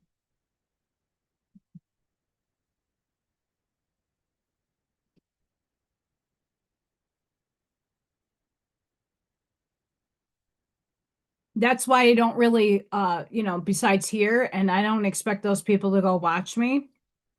Why my town name is a different name. It's in the vicinity, but I don't need to be stalked. I mean, I already have a bullet hole through my window. I don't need another one. And I really don't know what did that. I don't know. I don't know who did that. Someone did. It's not fun to get your house shot up, even if it's just it hit one area. I'm still waiting for them to get back to me about my windows too. My living room is still like a little bit of a bomb. I'm trying to figure out where to put things. From my living room, my closet room is pretty filled. My bedroom is going to be the next avenue of where I put things. Yeah, it's one of those things. I'm telling you what. Yeah, so Allison's on dating app. Not having any luck. Who knows? June 30th, look around for a moment. Not forward, not at what still remains to be built, resolved, or understood. Just here. At what really exists. There is something quietly remarkable about the life taking shape around you. It wasn't built in one defining moment. It emerged through countless ordinary ones. The moment you chose what was true over what was familiar. The boundary you honored without apology. The moment you returned to yourself instead of an old pattern. I just literally got out of this. None of it dramatic, all of it real. And over time, those ordinary moments become the foundation beneath your feet. This is what a strong foundation feels like. Not the grand architecture of a life designed for others. The quiet solidity of one built from the inside out. You are standing on it now. And what gets built from here carries something different within it. The unmistakable quality of someone who no longer builds to become. They build from where they already are. If that doesn't hit you and that's not profound, I don't know what will be. Tell you that much. That's heavy.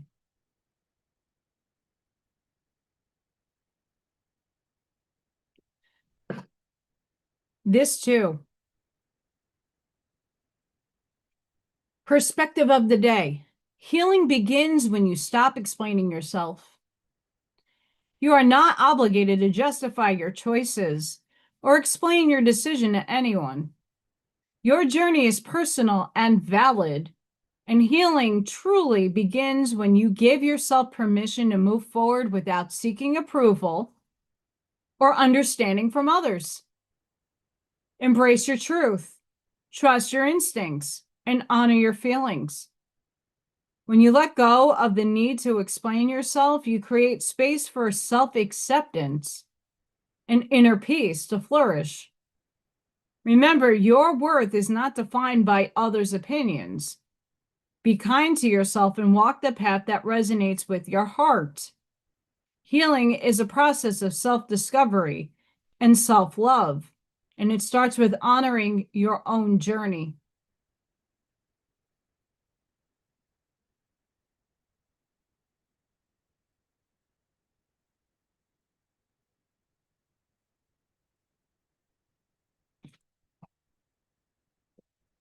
Are you honoring your journey? Is anybody giving your power away?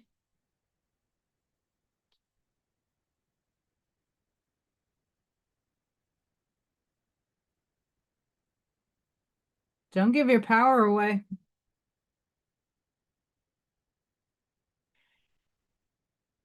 And there are people out in this world who know not and respond from trauma responses because they know not.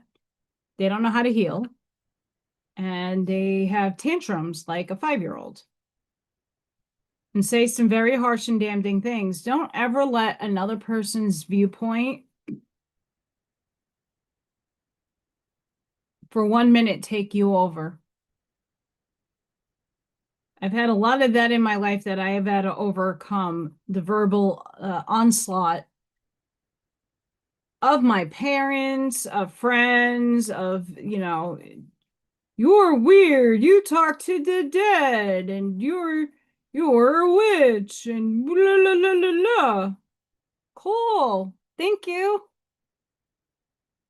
I'm glad you have that opinion about me. I guess I'm not that good person in your eyes. Toodaloo, cuntaroo. I was going to wear that shirt today, by the way, but this one, I'm on a first name basis with the afterlife.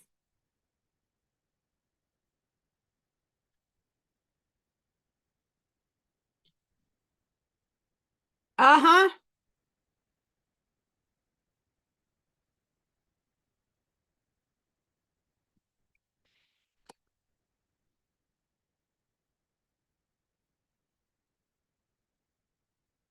I'm not saying I am perfect, right? None of us are. And we all make mistakes and we all do things that we, in the moment don't even question. We're just acting out, right? Acting from a place where we know not. And then we get the light and we get the epiphany and you're like, "Oh, fuck. That happens." And we're allowed to have those moments. Those people are allowed to have a aha epiphany. And this retrograde is going to be a time where a lot of those people come back, and I hope they just come back correct. Come back on a higher frequency of, "Oh, I acknowledge."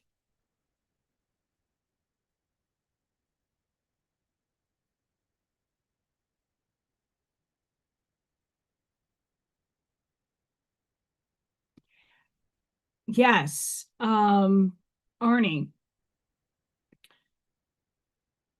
there are many people in my life, and I said this on Janine's show, and I'm not, mentioning anybody's name because they don't need to be mentioned, but I do have friends that are Satanists.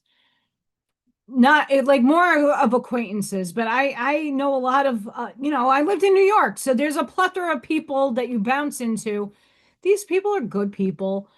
They don't bother anybody. They don't do anything for show and tell, and you know, but there are people out there that are normal that create these thought forms.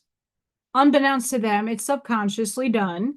And they project it onto people. And sometimes they let too much of that energy leak out of them. They don't know how to work their energy or protect it. And the creepy astral shit that lingers in fourth density enters them and they could get possessed. That doesn't mean a demon's coming in them. That just means an obsessive oppressed entity that needs to have some sort of semblance of 3D again will try to jump into people. I've seen this and throughout my lifetime. A lot of Thank you. A lot of the people that we call narcissists or conceited just have insecurity problems. I know I grew up like that. I was very insecure. I was conceited because I did not have any self-worth. Zero. I was told half my life, I'm stupid. I'm stupid. I'm never going to make anything out of my life. I'm subpar. I'm a train. I'm a this. I'm a that. Negative, negative my whole life. So, of course, to make myself feel better, I would talk myself up. Well, that's being conceited. And it wasn't until I had amazing friends at the time. I used to, do the green. And they're like, Allie, you're way better when you're in this state, calm, cool, and collected than you are when you're not. We're going to stop you every time you unconsciously speak in a specific way. And those friends saved me and made me see what the fuck I was doing I was unaware of. The things that would come out of my mouth, I was not aware of it until I took my power back, until I embodied a better version of me that said, wait a second, I got to think before I go and,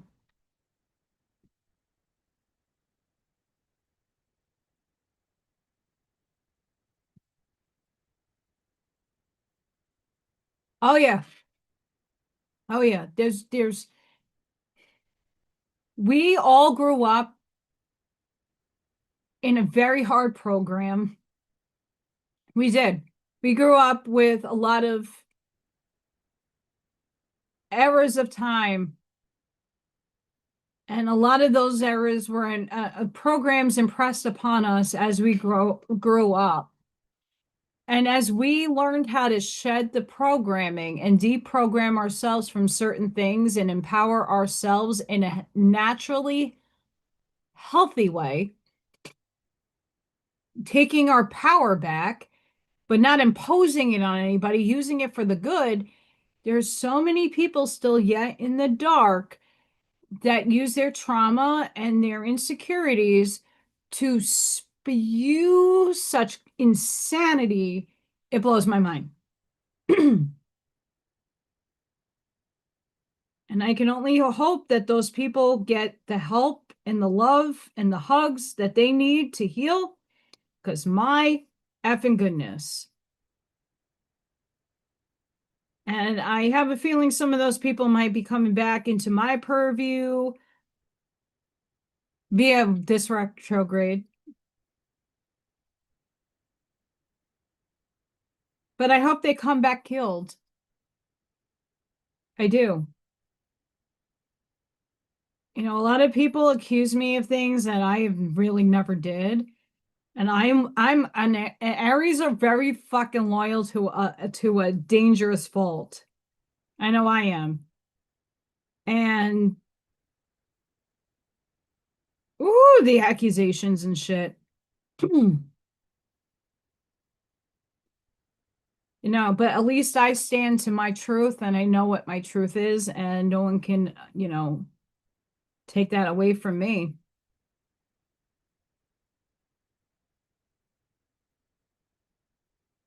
You know, they think I'm Delulu.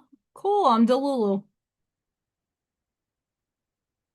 But yeah, that energy has been popping back up too in the paradigm, besides this slinky back and forth shift. It's rough.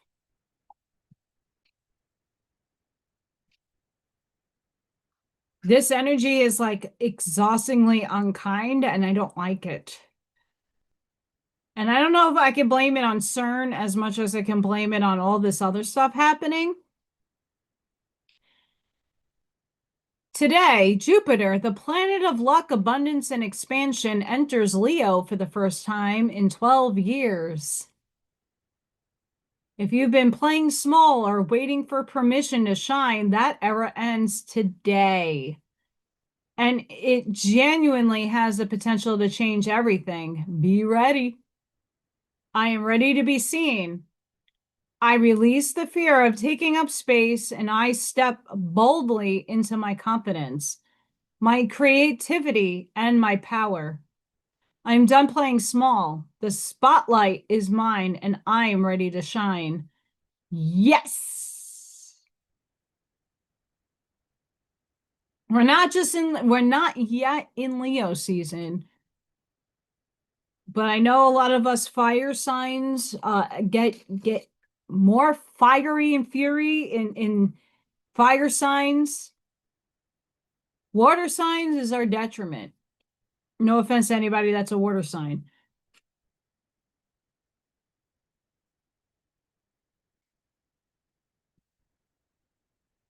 This one.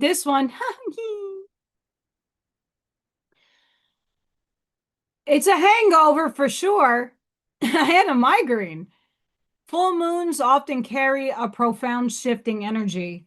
Some people may feel this for days, some even up to the next lunar cycle, as the emotions and realizations from the peak continue to unfold.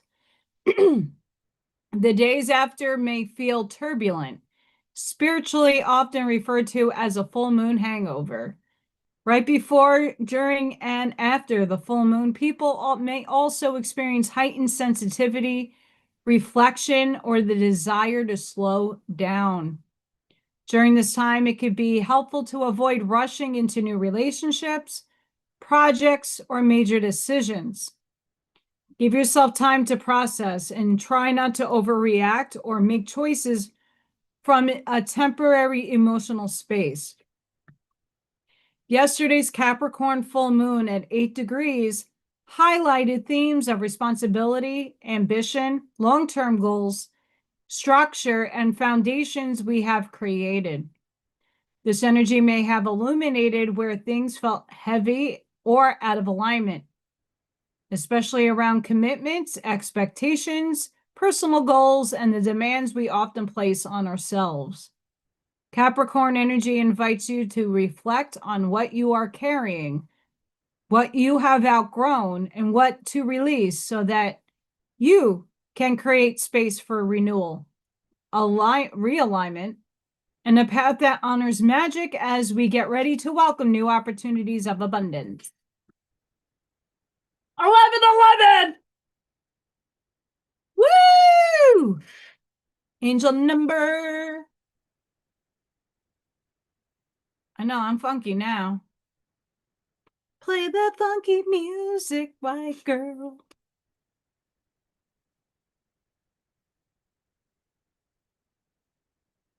Thankfully, today we don't have music with this one. You used to say, there's a lot going on. That's me every day. I'm stressed. It's one thing after the next. Yeah, that's me.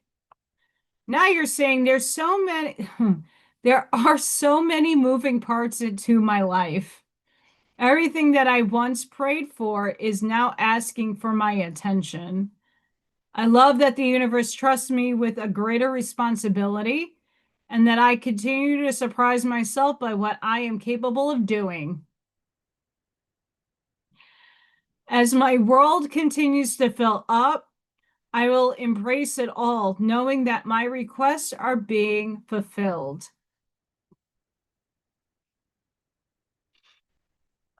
Universe, I need a new car.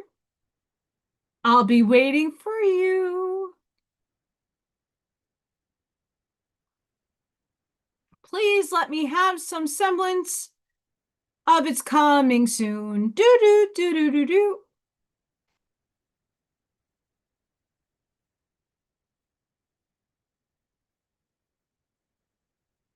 We're getting there. I know this color doesn't really show on camera, but it's pretty.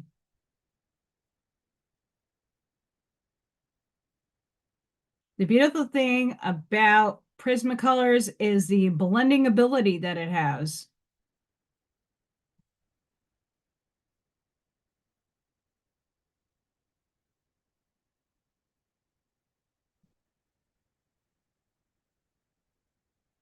Blending.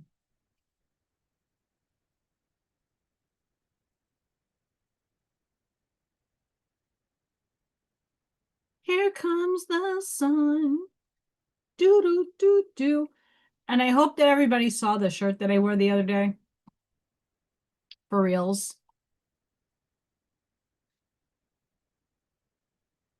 It's an important shirt. Sorry, that just rang in my ear balls.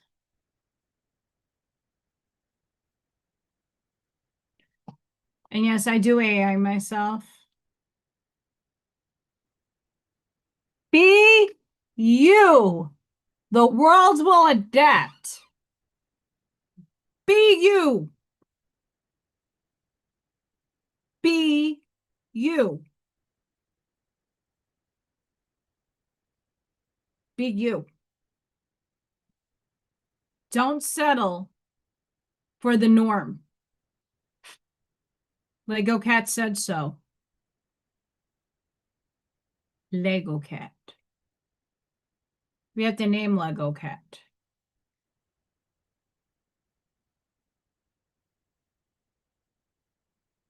We have to name AllyKat.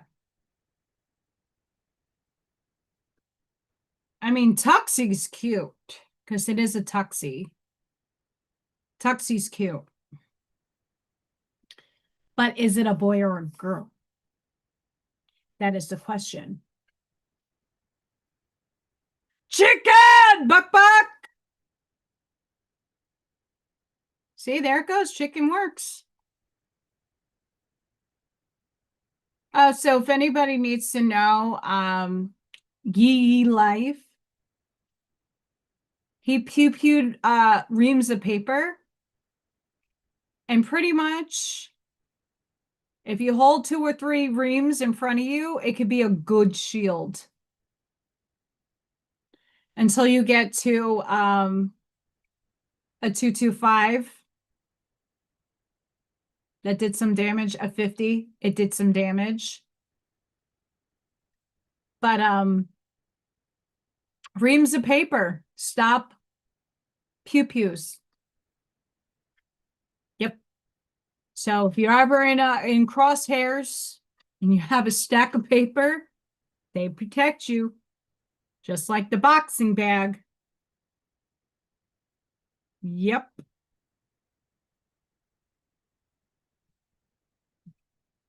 Kinetic sand too. Kinetic sand does the same thing. So how hot is it where all of you are at?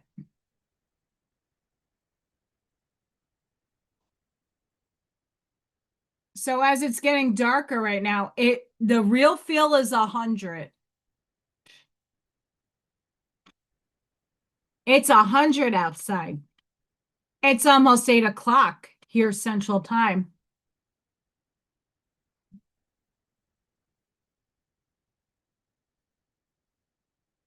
$100. It was 107.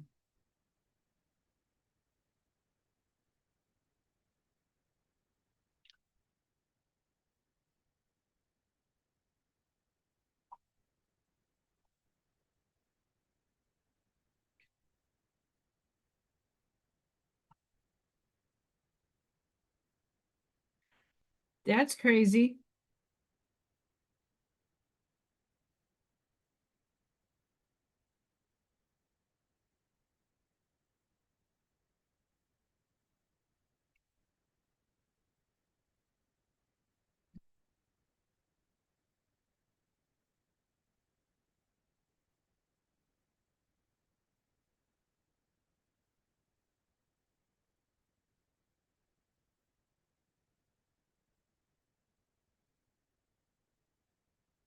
I don't know. Guys, it's snowing in Montana and Wyoming and Idaho. It's snowing. Snowing. Half of the United States is on fire. Fire. What? It's snowing in Montana. I think that's probably why I don't live there. I need my 4 seasons.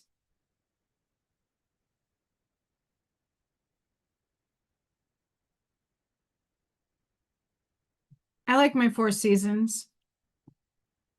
I do like winter. I don't like not having a car in the winter, by the way. But I walked in negative 15 degrees like a champ. You just have to have the right gear for it. That's all. I'm also, guys, I'm going to be starting so menopausal Allison over here, perimenopausal. Let me fix myself.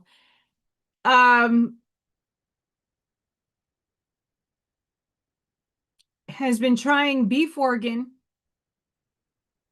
and it's semi putting me back to normal-ish. And then I'm like, okay, am I insulin resistant? Mind you, I'm only eating once a day. And eating once a day, I am only consuming protein with a little carb. Just a little bit.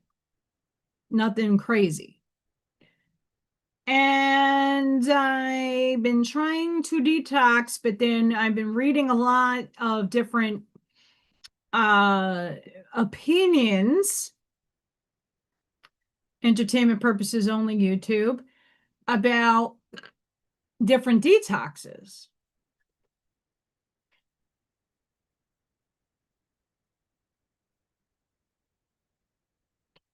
So I'm like, maybe I need to switch what I'm doing up a little bit. So I'm going to try clover. I think it's black walnut and something else.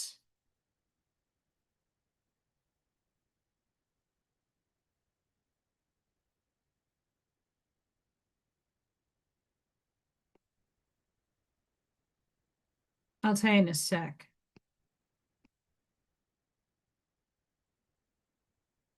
So wormwood, black walnut, pumpkin seed, and clove oil. I'm going to be trying that out.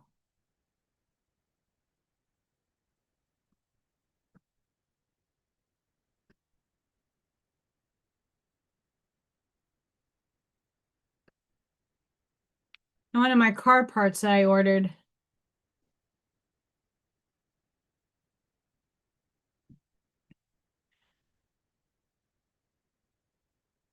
$75 is amazing. And temperature really is based off of the humidity. I'm not going to lie. Been to Arizona a few times. I could take 120 over 107 degrees in humidity any day of the week. What?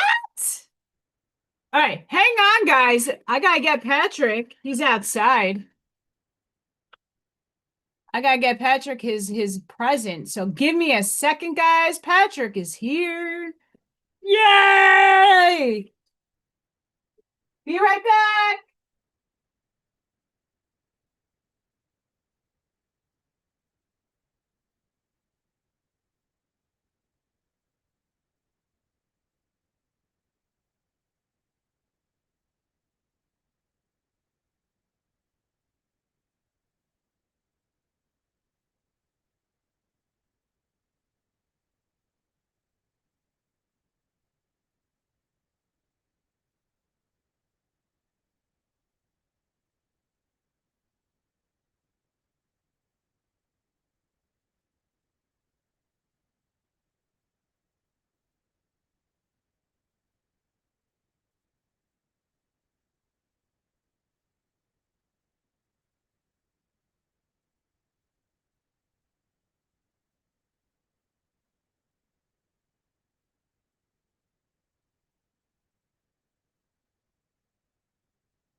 I'm back. I'm coming.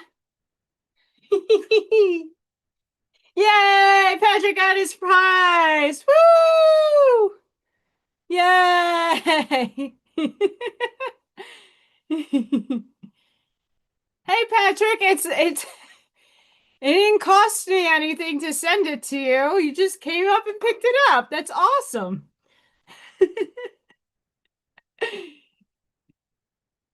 Thank you everybody for hanging out for a little bit. I he also just delivered some yummies. Mm-mm-mm. You're welcome.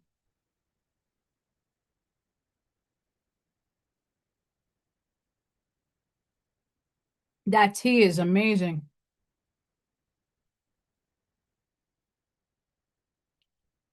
That's exciting. I I didn't have to go far.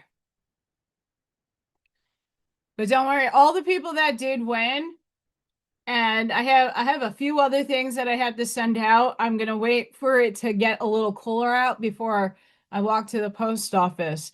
I do need the exercise. But hang on. When I went to the door to meet Mr. Patrick, it is really ridiculously hazy outside. Like, I have to look this up. Like, it looked like a wildfire, but it's not a wildfire. I don't know what it is. Oh, girl, I got you. I control that shit. I control that shit. Um,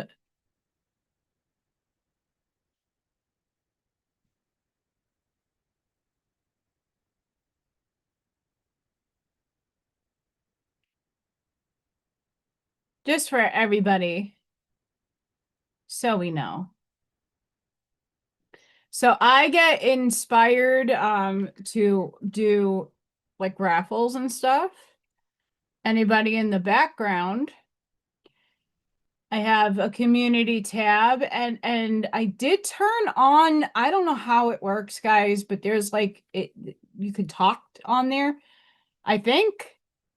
And so this is the month's raffle, and then I put down the day that I do it.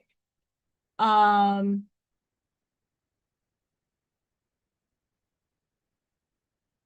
and this is the skull and second place, third place. So,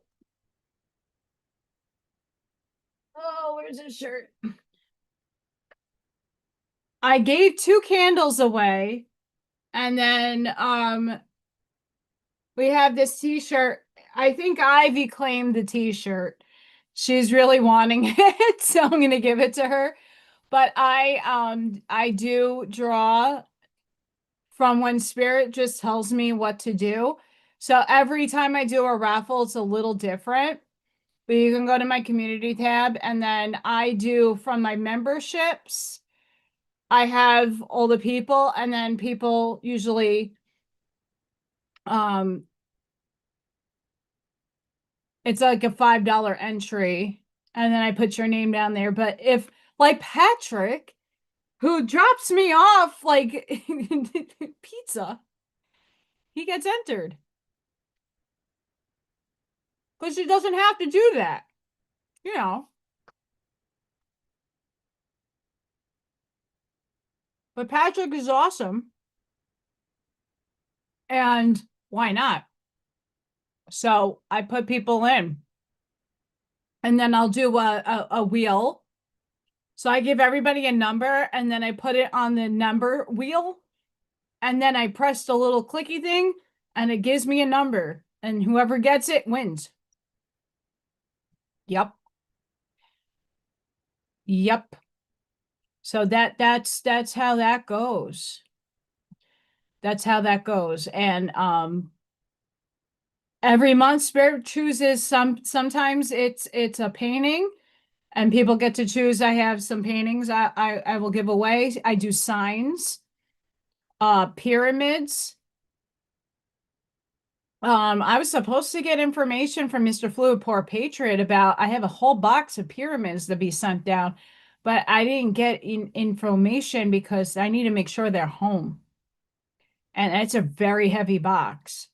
So I don't know when I'm going to be able to get that to the post office with everything else. We'll see. But it's boxed. But yeah, I do raffles. I raffle away my artwork. I can't get to the print shop, but when I do get a vehicle and can obtain that, I'm going to be making some more prints for sure.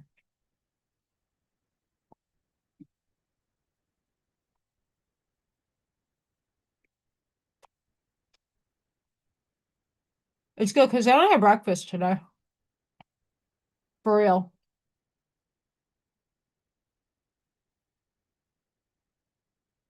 The universe is saying there are seasons when your soul races toward the next mountain. And there are seasons when spirit gently guides you to sit beside the river and simply watch it flow. Not every day is meant for conquering. Some days are meant for listening. If life feels uncertain, if old emotions are surfacing, or if you are questioning your path, don't mistake the silence for abandonment. The deepest transformations rarely arrive with fireworks. They arrive like rain soaking into dry earth, quietly changing everything beneath the surface before anything blooms above it. Today, release the need to force answers. Trust that what is meant for you is already finding its way. Your only task is to remain open enough to receive it.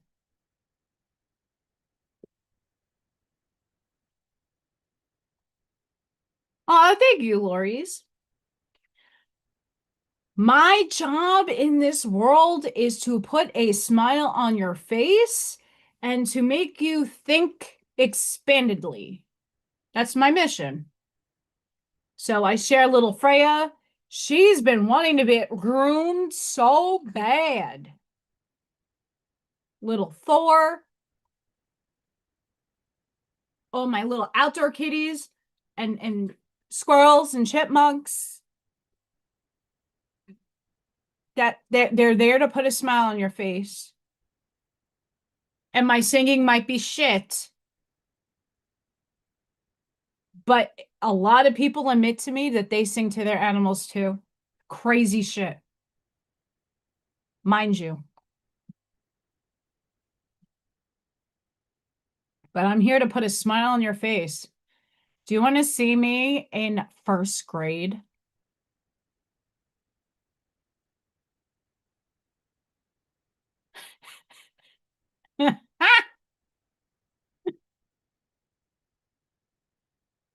This is me in first grade.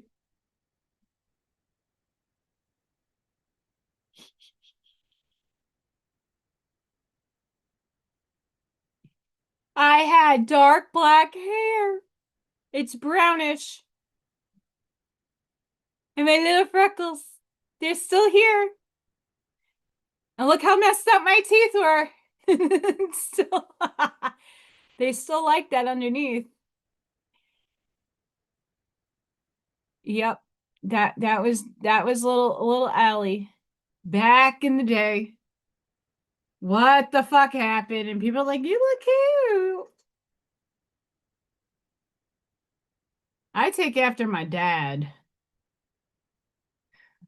My dad sent me pictures. He got to see his grandkids because my brother has children. And I don't know what my dad's thinking. He's 60 something and he's letting his hair grow out, but he has no hair on top. I'm like, Dad, you look like the redneck of rednecks. Stop it. Stop it. I won't even show him. I do have a fly. I have the first fly of the year here. First one. That tennis racket's going to happen. And I'm going to send that beautiful fly to the love and light.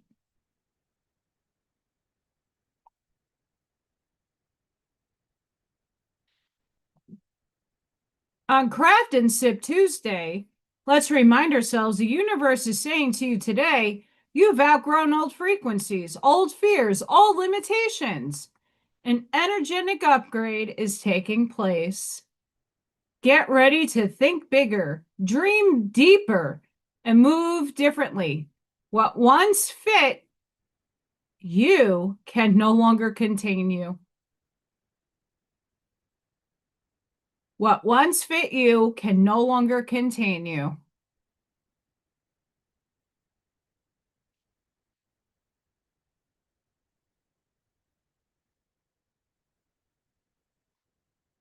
It's good shit.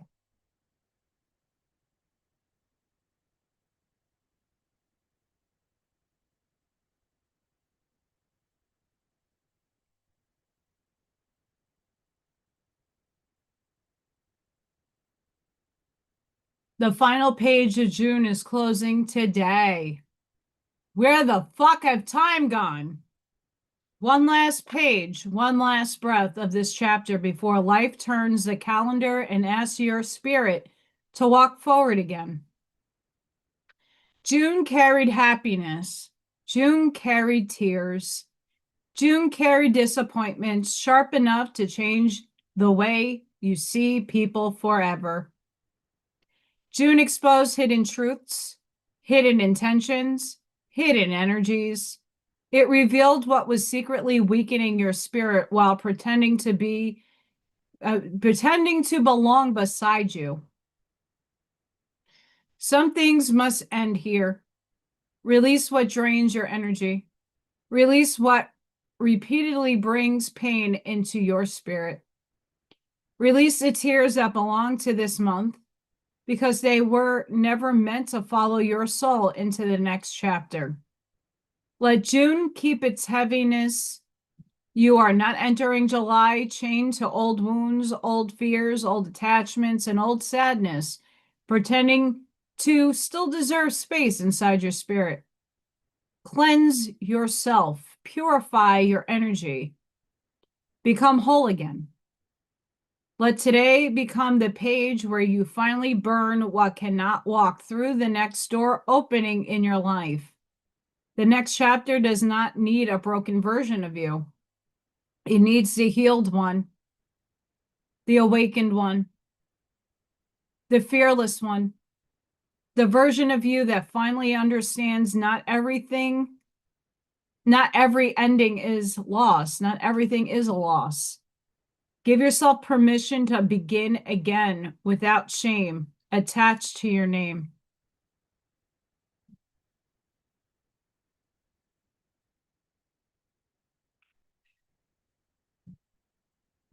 And you know what tests that shit in July? The retrograde. It's a test.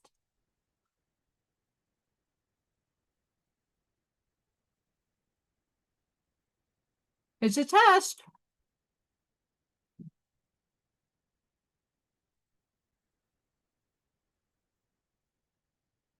It is a test.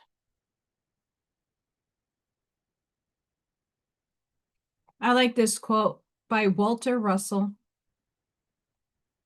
Magnetism is the invisible light of the universal mind. Electricity is the divided light which records God's thinking in matter. Walter Russell.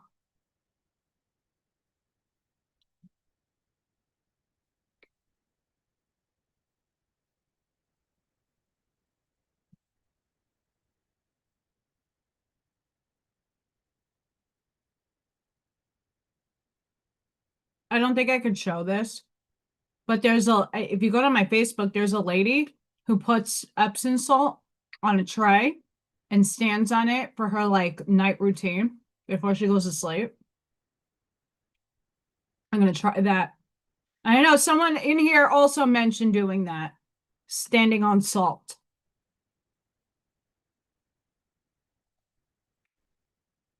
I just have to be super careful with Freya. Cats and salt are no bueno.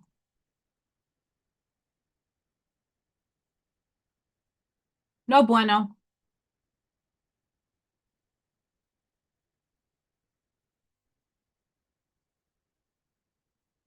I'm shocked. I'm really shocked. Shocked.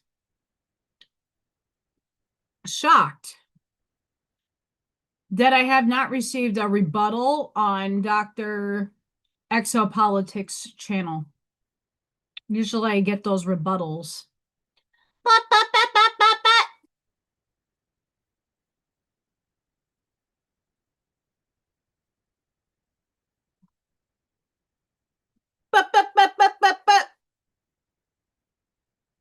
Nope.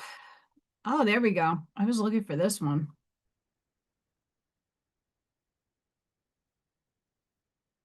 Jupiter in Leo. Look at the lion. Rawr. Hi, you Leos out there. When Jupiter moves through Leo, the universe stops rewarding caution and starts rewarding courage. Back in July 2014, August 2015, the last time this transit happened, many people were still placing their worth in other people's hands and waiting to see what came back. The version of you arriving at this transit has been through enough heartbreak, me, to understand what genuine love and friendship feels like. Enough disappointment to recognize what is worth investing into and what was already meant to be released. And enough growth to evolve past the version of yourself who once needed someone else's opinion to feel certain of your own value. Jupiter in Leo is charged and ready to deliver its greatest blessings to those who walk into every room with unshakable magnetism, who create from a place of genuine fire, love without holding back, and those who have stopped measuring their value against anyone else's opinion of it. Under this energy, love declares itself boldly and bravely. Abundance flows through everything poured from the heart, and gifts carried with confidence find the people, platforms, and chapters are destined to reach. Jupiter spent the years since 2015 preparing rewards designed specifically for the version of you, with your heart and hands open and ready to receive them. My mom, my adoptive mom, is a Leo.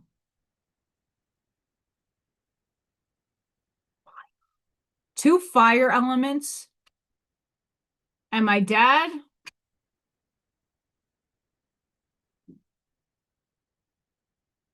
I want to say he was a Scorpio. Poop.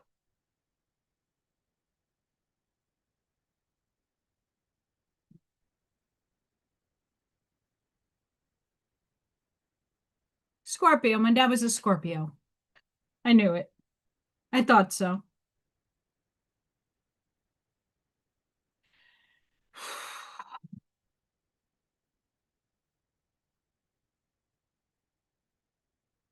Constant death and rebirth energy. Yeeps. Yeeps.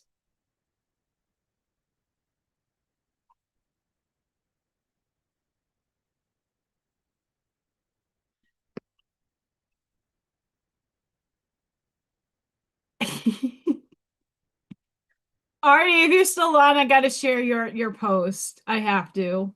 This is great. This is fun. If you're friends with Arnie on Facebook, this is on his page. Being hated by idiots is the price you pay for not being one of them.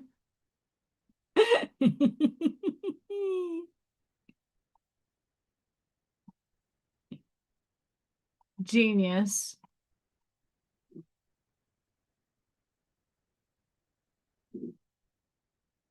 Genius. I'm trying to figure out what the hell I saw outside.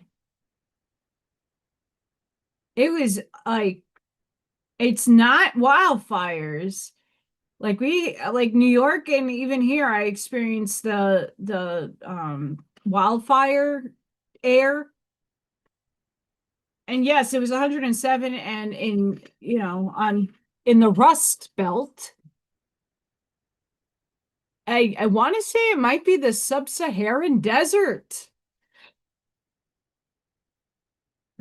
I'm trying to find a picture. What's going on over Puerto Rico?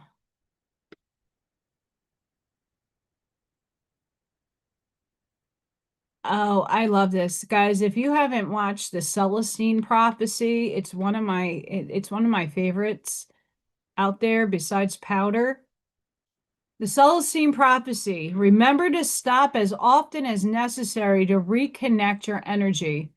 Stay full, stay in a state of love. Remember that once you achieve this state of love, nothing nor anyone can pull more energy from you than you can replace. In fact, the energy flowing out of you creates a current that pulls energy into you at the same rate. You can never run out, but you must stay conscious of this process in order for it to work. This is especially important when you interact with people. Celestine Prophecy.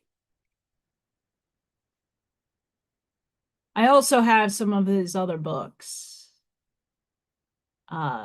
This summer has been a very difficult one to sit to read, but I'm going to get on it.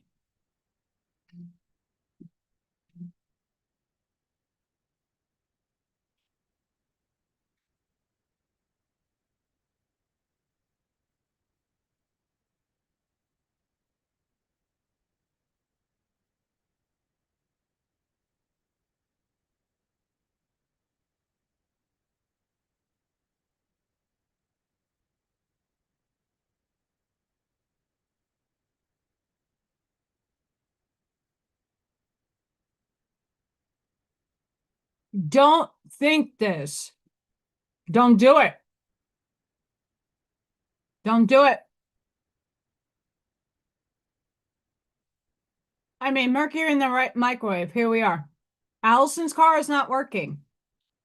I can't seem to figure out how to get Canva and publishing to work.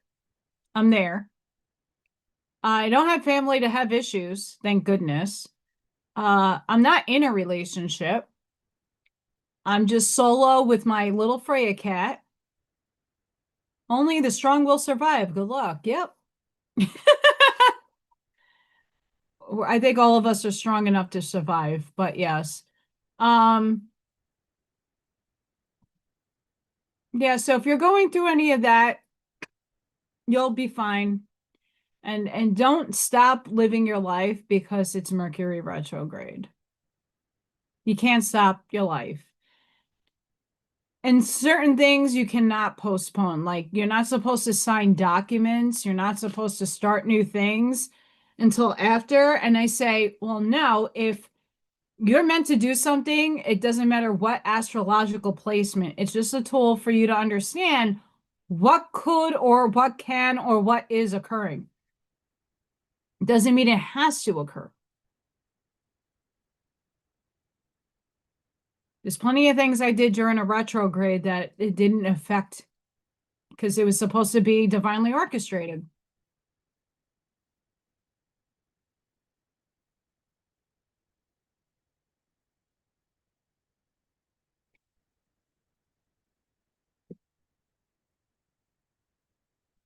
I'm still trying to figure out why it is crazily intense outside right now.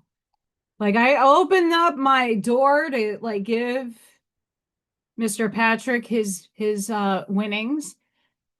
And it's like, what is that? It's like dust. I didn't take a picture. I didn't have my phone.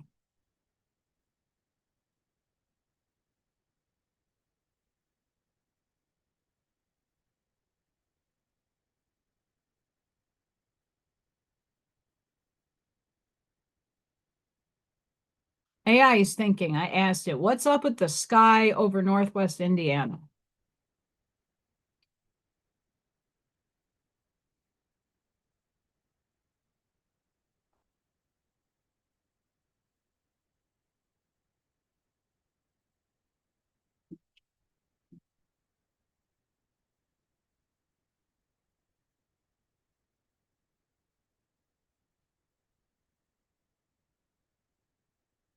Jupiter enters Leo.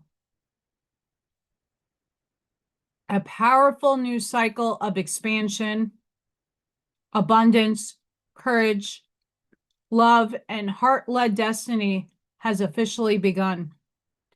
Share your light, trust your gifts, follow your heart, declare your worth, allow yourself to be seen. The universe is ready to reward your courage. This is your time to rise, to shine, and to live the life your soul has always known was possible. Beautiful. Brutal is an understatement. 107 degrees. Real feel today.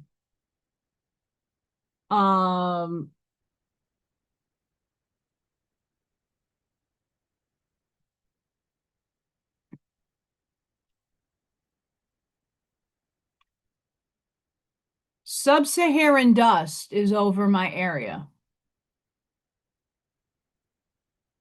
Another reason why I won't be going outside. It was fine this morning. I didn't see it, but like I opened up the door and it looked like I was on Mars. Very, very hazy and sub-Saharan dust is over this region. Great. Fun. I will be putting the air filter on tonight and hoping that all my animals outside don't choke.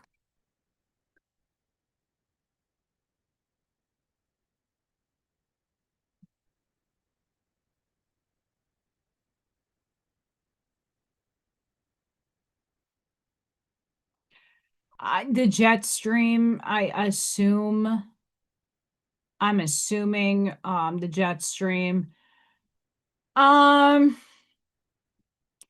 not here that long to know if it's happened up here, but I know New York has gotten a sub-Saharan dust. But normally this looks like Canadian wildfires. Like it has this tinge of orange to it. It's so weird outside right now. It is.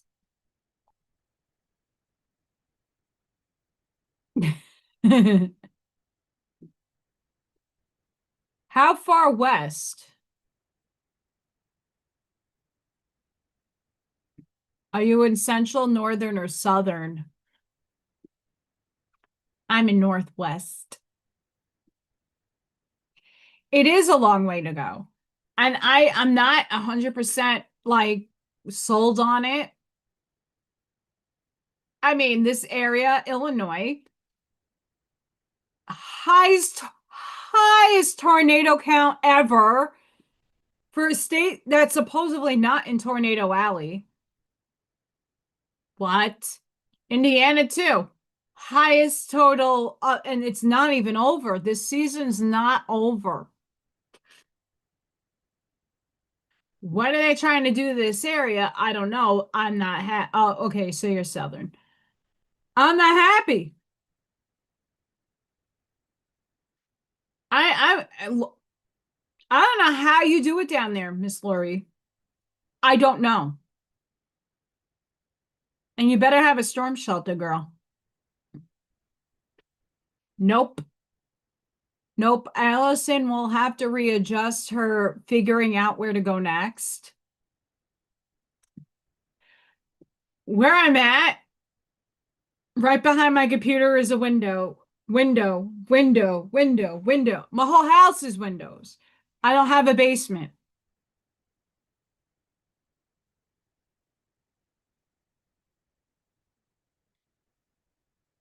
I don't have a basement. My room is the safe, like this bathroom behind me, like it literally is behind the wall. And my bedroom are the safest places in the house because I have a little tiny window. It's tiny. So if something were to happen, it's one of the safer places to be in the house.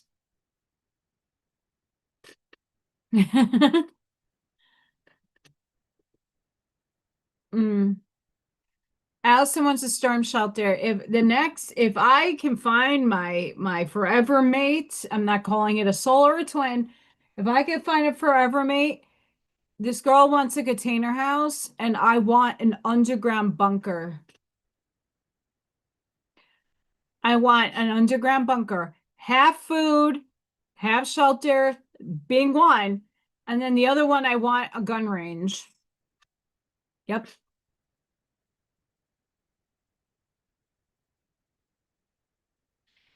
Maybe even a third underground in containers. I just have to cleanse them very carefully. But yeah,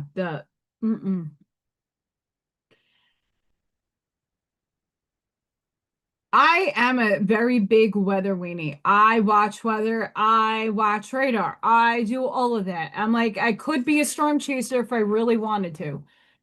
Um,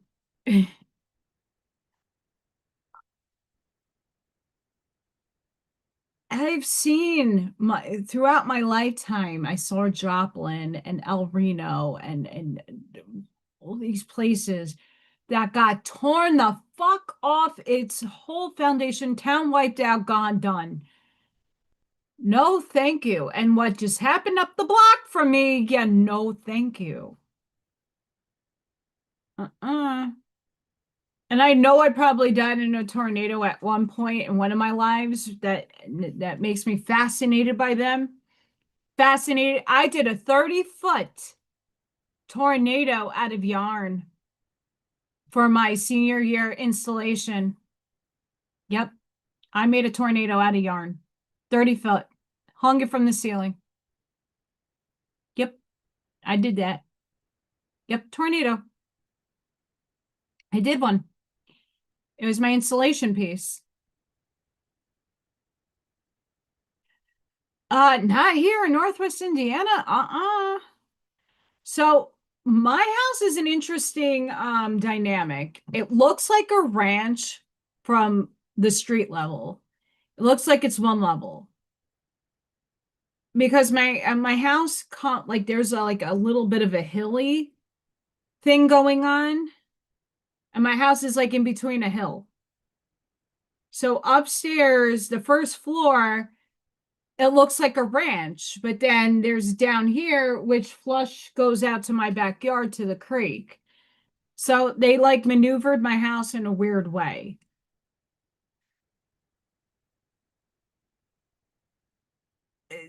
Mm. And I got trees. I don't like that they're right next to the house, but I also love the trees and they know not to fall on top of the house. I had to talk with those trees. I feed you fun. You don't harm the house. At least while I'm here.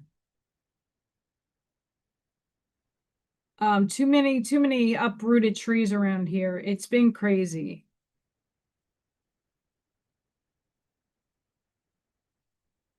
I'm trying to look at the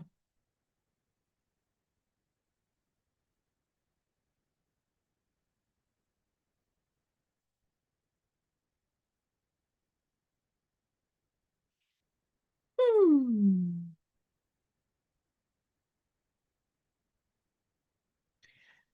We're at a 7.94 hertz. We're kind of on the calm side. And it's already July 1st on the chart. 8:30 a.m. in Russia. I know it's not, it's mirrored. I do apologize.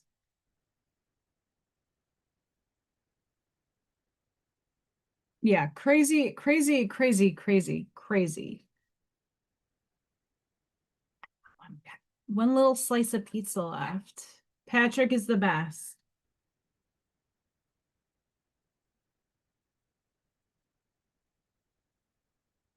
But this is for Miss Sid, Divine Sunflower Tarot.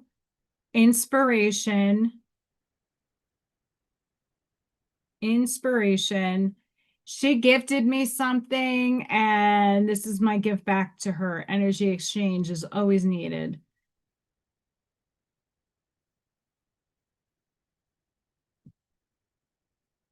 And it also helps me with craft and sip because sometimes I don't know what to do. I know it's hard.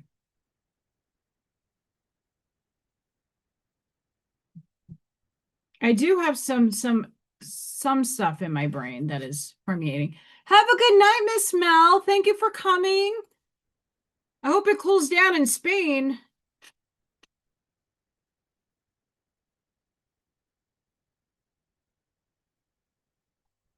And I will be on with Janine next week on Monday. I have to go through some of my decks. Hi, Sparky. What's up, girl? We're just doing some sunflowers over here.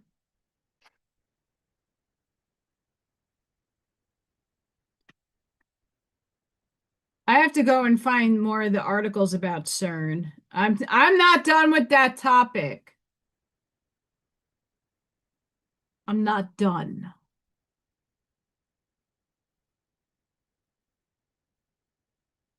I'm not done about Cern.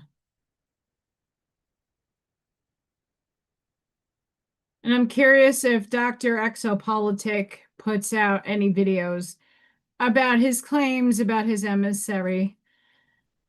I think it's farce. Because one minute they're like best buddies, sucking cock, and the next they are at ends with each other. Anybody notice that too?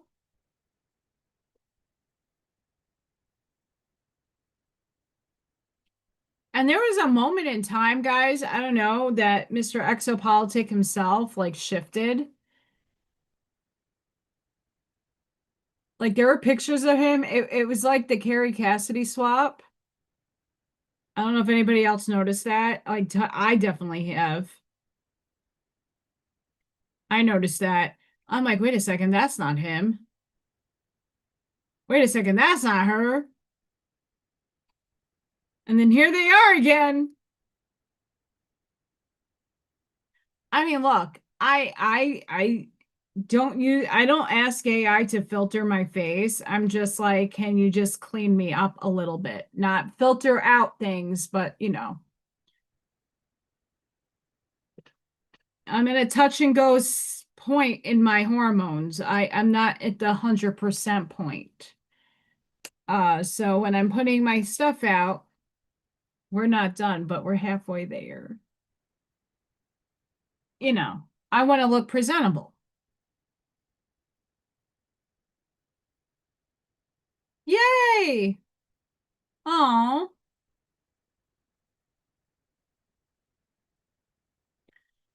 for sure, Miss Sparky.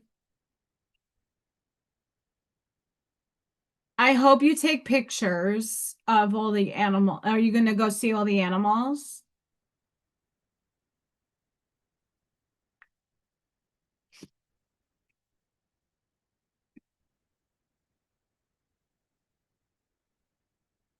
Miss Sparky has a very impressive photo album that she shared with me.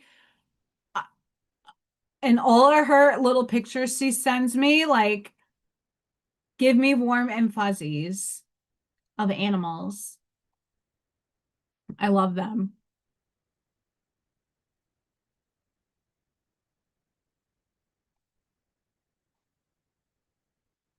Warm and fuzzies, girl.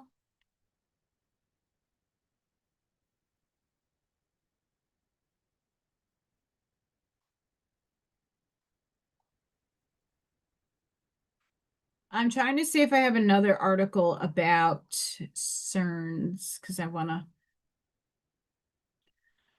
Oh, well. Well, try to get some good pictures. I want to see the babies. They're not babies, but I want to see them. They put warm and fuzzies in my heart. All right, those of you Since this is out in the public, I'm going to share this. Past lives are parallel lives. I'm not going to say the name. If each one of us are living in different planes of existence at the same time, is that what would be known as parallel lives? Soul. That is accurate. In the sense that each of you at this point in your lives are simply facets of your true entire self. That is your pinpoints of awareness. Your total awareness is far beyond anything you can encompass or imagine at your level. Therefore, it is easy to see that as your awareness grows, as you broaden your reality of the spiritual ladder, you find that your awareness overlaps with that of other individuals, such that at the ultimate level, you are indeed on the God plane where all is one.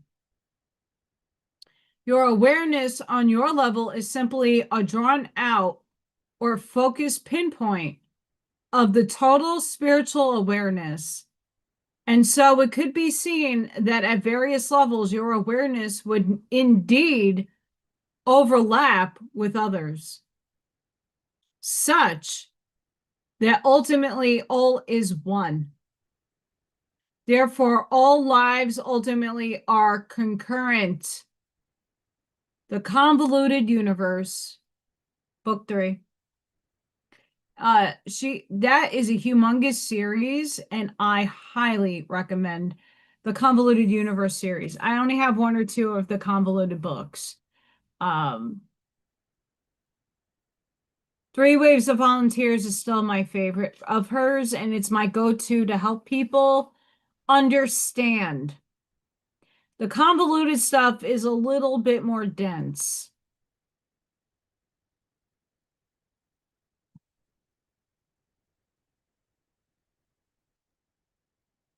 I hope that made sense.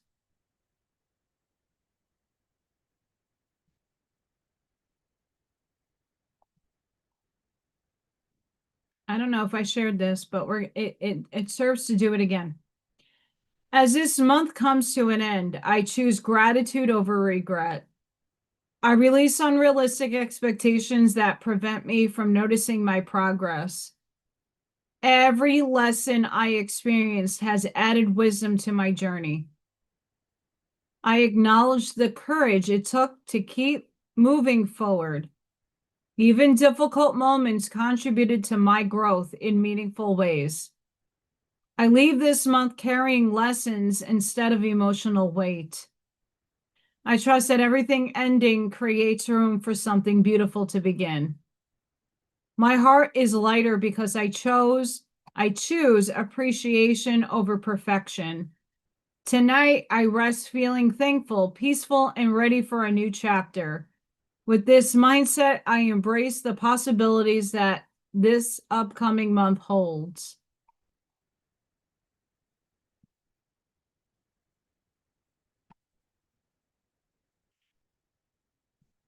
And it's interesting with the dynamics happening energetically, the push and pull of the soul, the tug. I've been feeling it hardcore. I've been feeling off and wonky. Today was the first day in a very long time I had a migraine. Haven't had that in a long time. The exhaustion. And sure, it could be bodily changes. I'm going through that. That's for sure. That's not a lie. But it's at a deeper soul level that I'm feeling a lot of this. I know a lot of you are feeling it too. And it's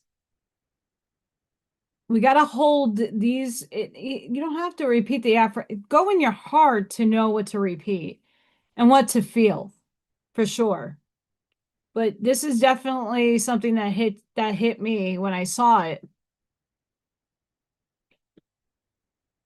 Everything serves a purpose in your life. Everything is a lesson, a learning, a teaching. And not all the time is it about you. Maybe you are the one that imparted a lesson, a learning, a teaching on someone else. Know thyself. It's very important. And the earlier thinkings that I had earlier today was that now at this level of where Cern shut down and now we're aware of a multiverse and the galactic people are arguing and um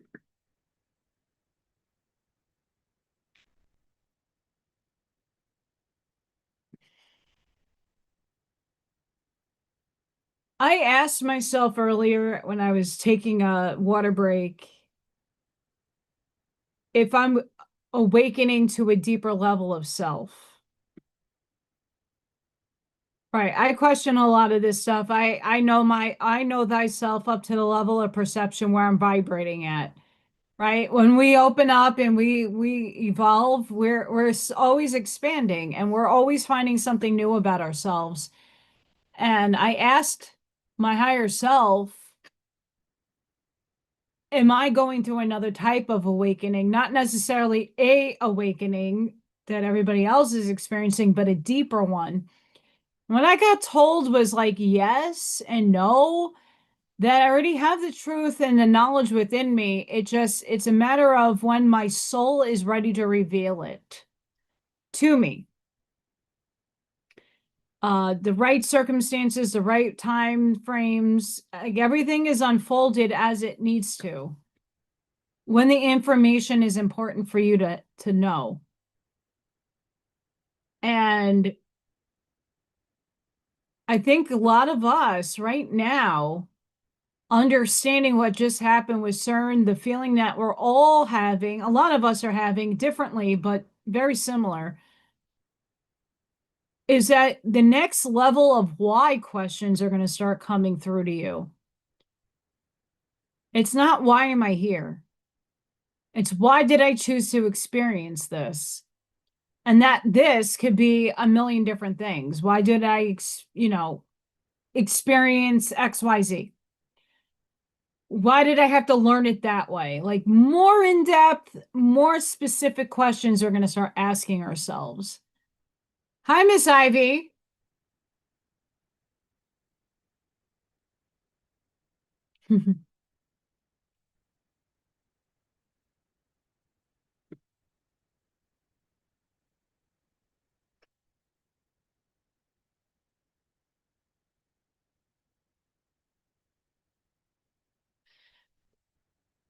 El Sunray. I know I have there's a lot of people I have commonalities with, and there's pictures of him that he puts up on his YouTube. And sure, you can AI, but I try not to filter out so I look unless I want the look like I'll put him, can you make me look like a fairy? Right? And they'll distort my face, but I asked it to do that. Like normally I'm just like, could you just clean up my face a little bit? But not, ducky face and, I look like me. Um, he looked completely like him, but different. And it's all in his eyebrows. He has very, very thick and prominent eyebrows. And there was a change in a couple of his photos, just like Miss Cassidy, that I question. And after the heart thing and he got better, like a couple of his tunes have changed, but also JP's voice changed. Um, a lot of people started questioning it. And now, with Tinkerbell, he was with her, they're doing conferences together. What happened to Alexander, Mr. Alex Collier? What happened to him? I'm just gonna go and gatekeep this information. I want money, money, money, money to talk. And sure, like you should get paid to do a job. I'm not saying not to, but everything behind a paywall. Are you helping humanity out?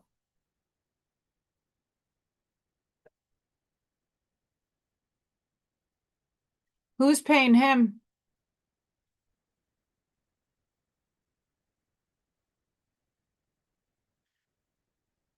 Cern did us a favor. As much as we call it evil and Alice and the AI and all that, yeah, there's some truth to a lot of that stuff. But God's will can't be superseded. None of us can supersede ourselves. We can outmaneuver ourselves, right? We can play a chess match with ourselves, but at the end, who wins if you're playing against yourself? God's will, whatever you want to call that entity, the consciousness, the quantum field, whatever. One reality, we imploded and we were sucked into a void. Could that have been us that we got sucked into a wormhole? If I go back to the article with Hawking and saying that we would be sucked made into decay. Could have we been sucked into a wormhole and popped out another side of the galaxy in a wormhole, in a parallel existence? Or did God's will say, we're going to put you in a failsafe and put you a dimension higher, still in the frequencies of 3, but you're going to elevate now. And you're going to do a lot of work on all of yourselves to heal, purge, release, and mature because you're not ready yet, right? This is all between 2012 and now. Ask yourself, how much have you matured your consciousness and found more about yourself and did self-discovery that you're more wiser and know more about yourself than you ever have in your life? And I know it's going to be different based on your age bracket, but ask yourself, how much inner work have you done in the last 20 years?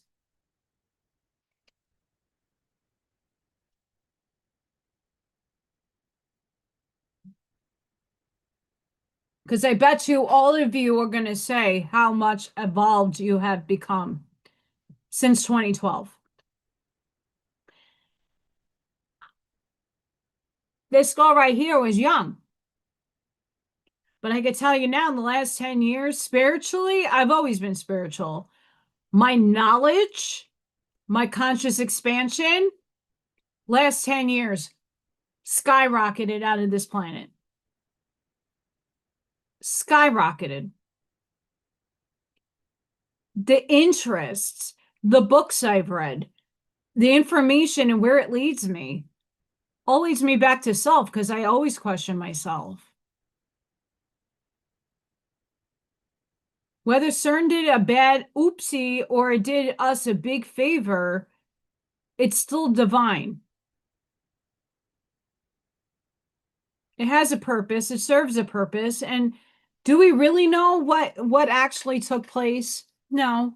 We could have been literally destroyed. One version of us could have went through a black hole and into another universe. Maybe we are already inside a black hole and maybe we escaped it. If we're paralleling right now, which I believe that we are,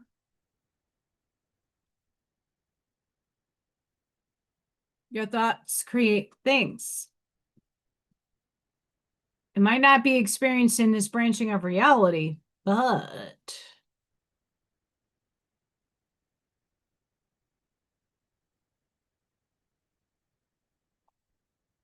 oh, this is importante. Are you ready to harness the full potential of the Sirius gateway? I have some chunks of me from Sirius. A sacred energy gateway activates in July's first week every year. It connects Sirius, the star, and our planet Earth. It brings spiritual advancements and heightened vibrations. The gateway forms when the sun and Sirius conjunct.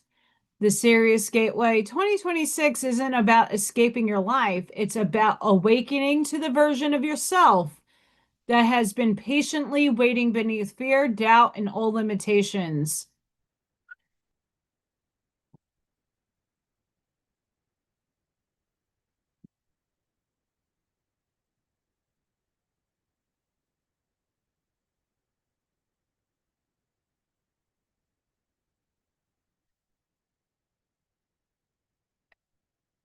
Sparky, I get that. I really do. It's and that hits me because, whether we want to or not, it's a personal choice. I could have very well not taken care of my mom. I could have lived my life. I could have gotten my master's degree. I could have had my, I could have found the man. And do I need to be defined by a man? No. I've lived by myself thus far, all by myself. I survived. Would life be a little easier on me? Yes, it would, for sure. Would I be able to sit more on my feminine energy and not my masculine? For sure. Being said, I sacrificed a lot to do what I did with my mom, and anybody that takes care of their parents does. And there is boundaries and fine lines that we all choose to take. And it's admirable to know that you're doing that. It's hard, but the act of service on itself and the unconditional love, regardless of the tit for tat and the back and forth, you have a pure, beautiful soul. And even if it's for a week or two or a few weeks, like at least you made some impact. And it's not something to judge either. We all do what we need to do when we need to do it because we're called to. You don't need to explain, you know. The hardest thing is when you're not, and I know a couple of people in this scenario that they had abusive parents or very dysfunctional childhoods that they rather not be anywhere near their parent. And then events change and illness happens and end of life things happen and time runs, we are in time. And it's not unlimited. I mean, it's unlimited in a contextual sense. High spirit, but in terms of like human lifespans.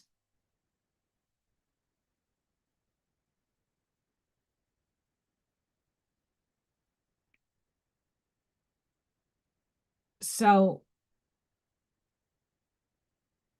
I think in many of our contracts, when it comes to the people that are on our tribe that we came here to be incarnate with, sometimes being the bigger person and the better and not even a better person, but the bigger person and just do the righteous thing is all that is needed. And I think a lot of people need to learn how to, you're going to do what you're going to do. I'm not here to judge that, but just do good works. Did he now? I there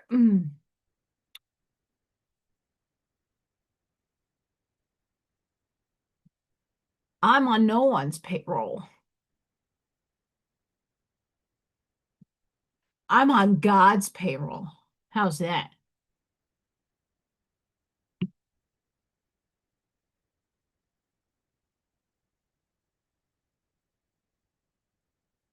I'm on the quantum fields payroll.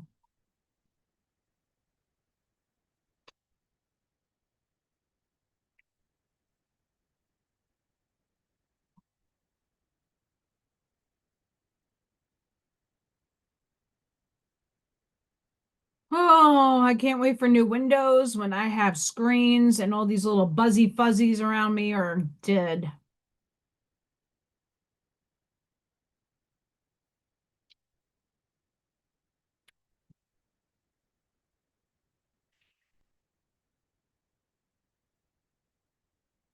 All I know is some of the I was asked if I'm doing the instructional design, and I would love to do it. I'm actually really still very interested in doing it. Here's my issue. I have new windows. I need a new car, a new work car, but I still have to finance something. I can't just pay it out of pocket. I will have nothing to live on. Um, if I were to go and spend every apparatus, every app, every thing that you put these presentations together and that make these courses and webinars and all this stuff costs a lot. The graphics that people use, sure, I can go on to Canva and make a lot of free things. Okay, but it's still like apprenticeship level. It's not mastery level. I can ask ChatGPT up to a certain point to make me all these beautiful pictures, but if I paid for it, I'd get even better pictures. Maybe. That stuff costs an arm and a leg. And someone has to be financing them. I mean, the people that keep true to their roots, sure, like one day when I figure out how to do a little animation and a little wee wee and do an introduction, I would love to do that. I don't know how. I could figure it out, maybe, but I don't want to pay for it. The money I would have to invest in getting the programming, and it's not just paying it once and then you have it forever. You have to pay monthly fees and all this nonsense. I need at least 12 different apps. I need the whole Adobe workshop. I need Synthesia.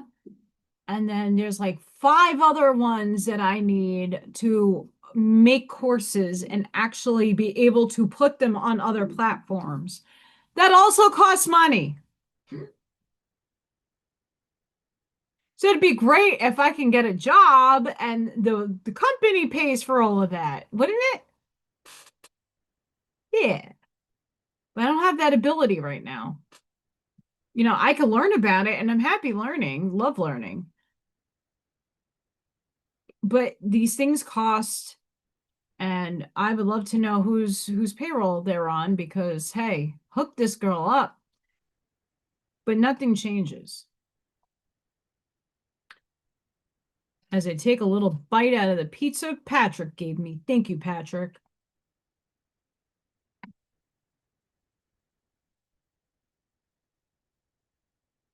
This month, in a few hours, depending where you are. 4, 4, 4, 4, 4, 4, 4. The next timeline opens through emotional reset, spiritual awakening, and the courage to step deeper into your purpose. Ooh. Venus trine Lilith, July 2nd. Oh boy, here we are. Venus in Leo trines Lilith in Sagittarius at 12 degrees, awakening intense attraction, karmic relationship energy. Oh boy. And a deeper truth around love and desire. This transit can reveal connections that feel magnetic, passionate, almost impossible to ignore. Not only for pleasure, but for the deeper lessons they activate within you. Relationships may expose where desire, freedom, vulnerability, and authenticity are asking to be met with maturity. Some connections awaken hidden parts of the heart, teaching you to love deeply without abandoning your truth. Key themes: magnetic attraction, emotional confidence,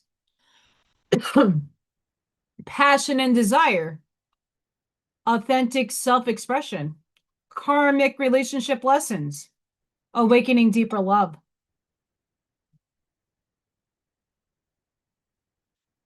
Hibiscus, elderberry, blackberry lemonade tea, tea lemonade, fire, fire. I made the tea and then I put the lemonade mix in it. Oh my gosh.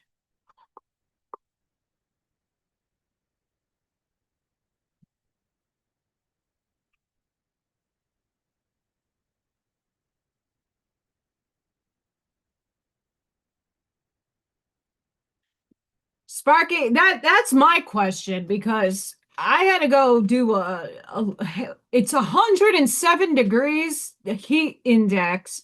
So the sub-Saharan desert is outside my window.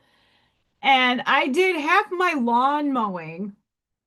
I'm trying to clear out some of my house so that the window people can get in and do the work. They're not here yet, but it's taking me forever. And like I can't even get my book and stuff configured. I'm doing so much, but at the same time, like I'm not getting paid. I'm lucky I had the circumstances this year, but what happens next year? I don't know. It takes time. I don't know how these people do it. Or they're getting payroll.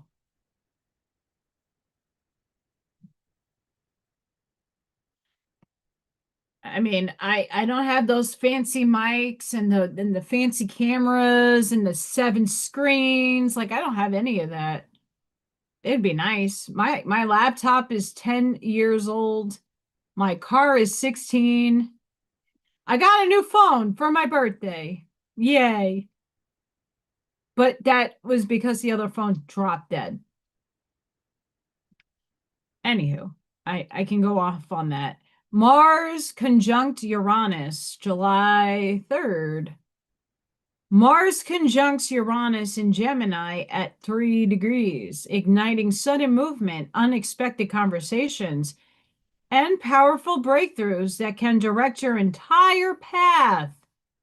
This alignment carries the vibration of 333, amplifying messages, communication, choices, and divine timing through information that arrives quickly and unexpectedly.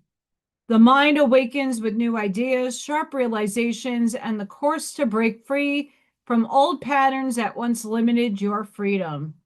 The lessons is understanding the sudden shifts become powerful breakthroughs when you listen to the message instead of reacting from impulse.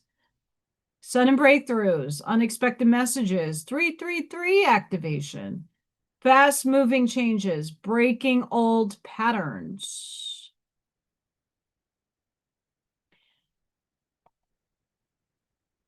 Oh yeah, for sure, AO. I was invited to the Journey to Truth one in Grafton, Illinois, because it's not that far from here. And I knew personal people that were going and they wanted to, meet me. And I never got to go because I can't afford their pricing.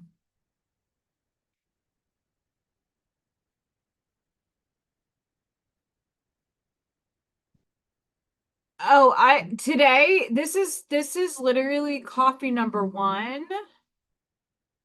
I drank so much water today and took a lot of different types of supplements today. Um, I had a migraine for the first time in forever.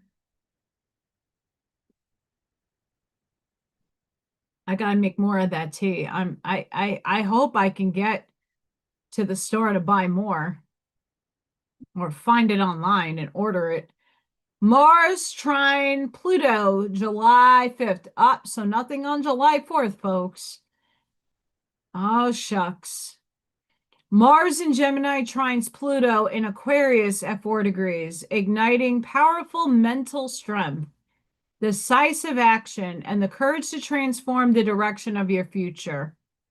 At the same time, Mars sextiles Neptune in Aries, connecting action, intuition, creativity, and multidimensional awareness. I'll tell you in a sec.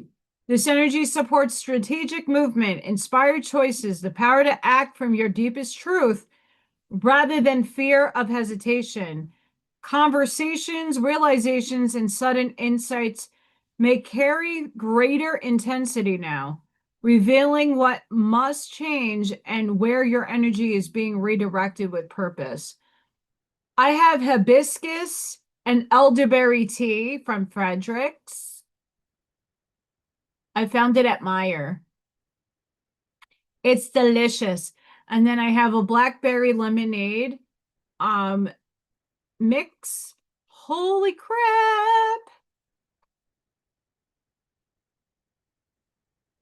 Girl, I got a shirt with your name on it.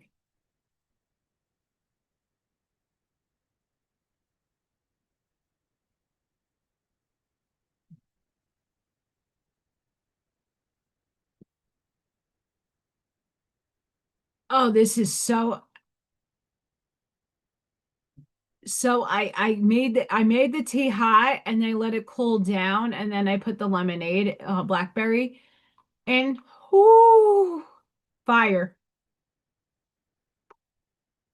And mind you, I could drink the hibiscus tea, the elderberry hibiscus combo hot, but it was way too hot. I mean, I don't have air conditioning down here. I have a fan on. It's cool. But I wanted cold. It's delish. I highly recommend. And I'm very picky with my tea. Very, very, very highly picky with my tea. Powerful decisions, inspired action, mental strength, multidimensional. See? The multiverse exists. Multidimensional awareness, deep transformation, inner power. Neptune retro. Uh-oh. Neptune is going retrograde, the 7-7 portal.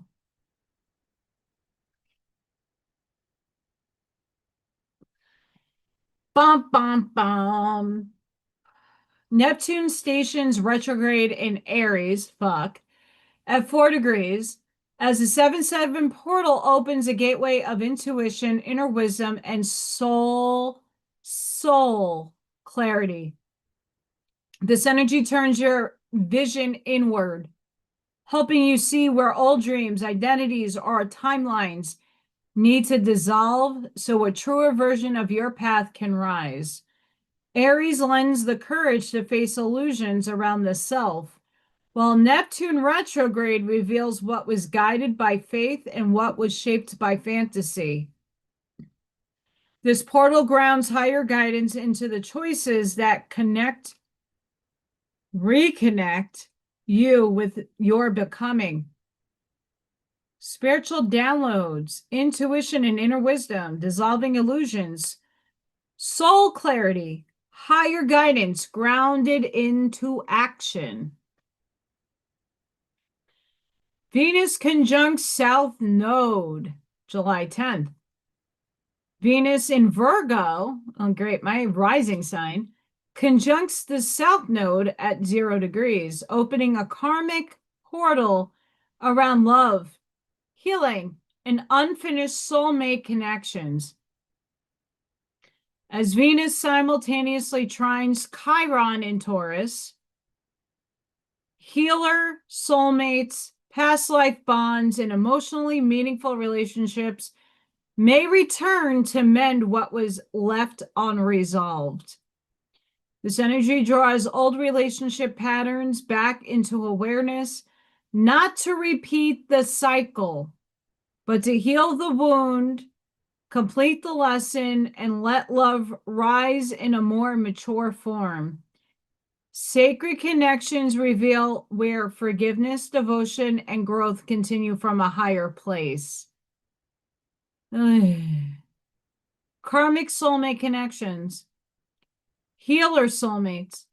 Unfinished business and love. Venus trine Chiron healing. Past relationships, patterns. Love rising in a new cycle.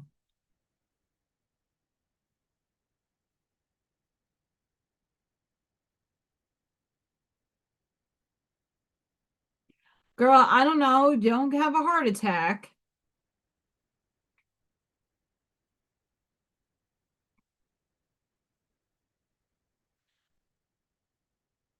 Girl, don't do Tylenol. Evil. July 14th, new moon in Cancer. At 21 degrees brings a powerful emotional reset, deepened by the moon resting home in Cancer. The sign is naturally rules. This lunation heightens feelings, intuition, memories, and family themes, awakening the need to feel safe, nourished, and emotionally held. It opens a new cycle around home, belonging, inner security, and the foundations that let your heart soften once more. Whatever no longer feels emotionally protective may rise into awareness, guiding you to choose what supports your peace, healing, and self-trust. Emotional rest. Moon at home in Cancer. Home and family healing. Inner security, intuition, and self-trust. New emotional foundations. That's a lot. And this is Uranus sextile Neptune, July 15th. This is a lot of energy, guys, that we're feeling now. Uranus and Gemini sextiles Neptune retrograde in Aries at 4 degrees, beginning a rare 4-degree activation that opens a powerful gateway between future vision, spiritual awakening, and multidimensional awareness. This energy links the mind with intuition, letting sudden ideas, downloads, and realizations arrive in ways that feel guided rather than random. Uranus brings the breakthrough, while Neptune reveals the higher vision behind the change, creating space for new timelines to form, or for you to realize that they're there. Here, innovation, intuition, and spiritual courage begin awakening a path that was invisible before. Rare 4-degree activation, spiritual downloads, future visions, multidimensional awareness, sudden realizations, new timelines opening. You can go check out Planetary Oracle, Aligning Hearts with the Stars, for all this beautiful information. Yes.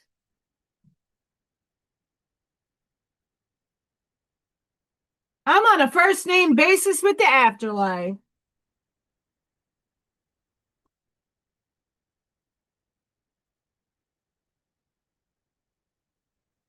The shirt I really want to, and obviously I just bought these. The shirt I want to make, I mean, there is a quote out there that is about your spiritual rank,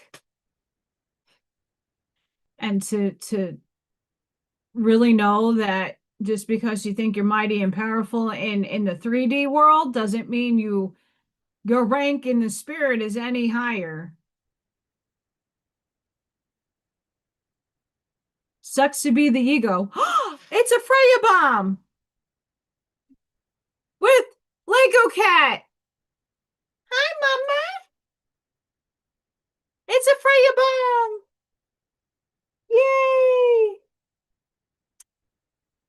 Come here, Freya. It's Lego Cat and Freya. Freya. Little sassy face.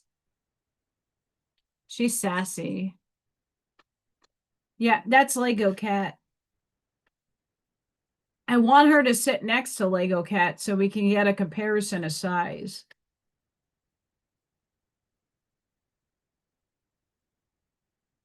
We had a Freya bomb.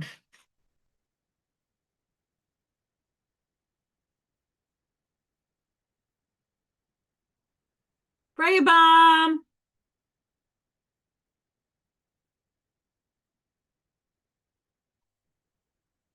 Freya bomb. Freya bombing. Freya bombing.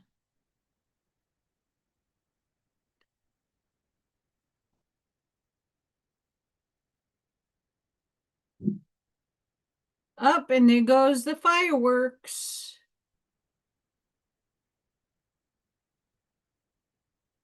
Mm-hmm.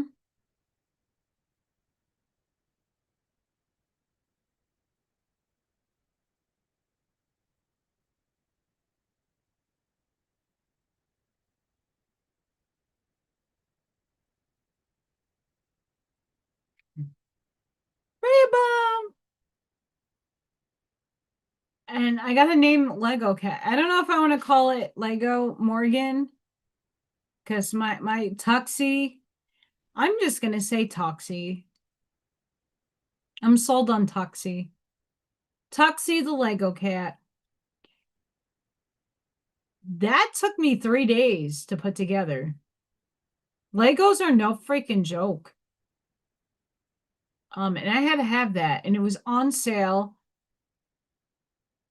By far, that thing was like $100 in the store, and I got it for $40.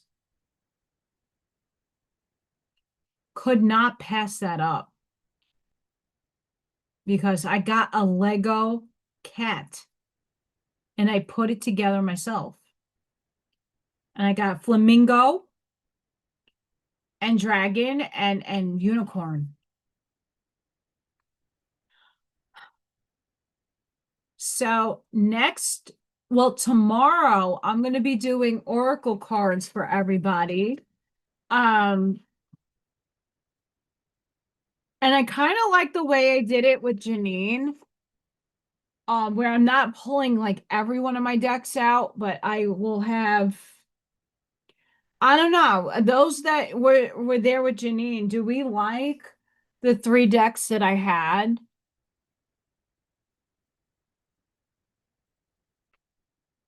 Because a lot of people, I mean, I have the dragon stuff, but I'm not a fan of that dragon deck. The herbal astrology. Uh-huh. And then I hid my other decks under there. But we had the sacred forest. We had the shaman's dream. I could pull an archetype. Let me know, guys. I'd love to, you know, obviously spirit tells me what to pull for a person, like I feel. But if there's a deck that you're interested in that I have and you want a little reading for it, you let me know. Because that's what tomorrow is.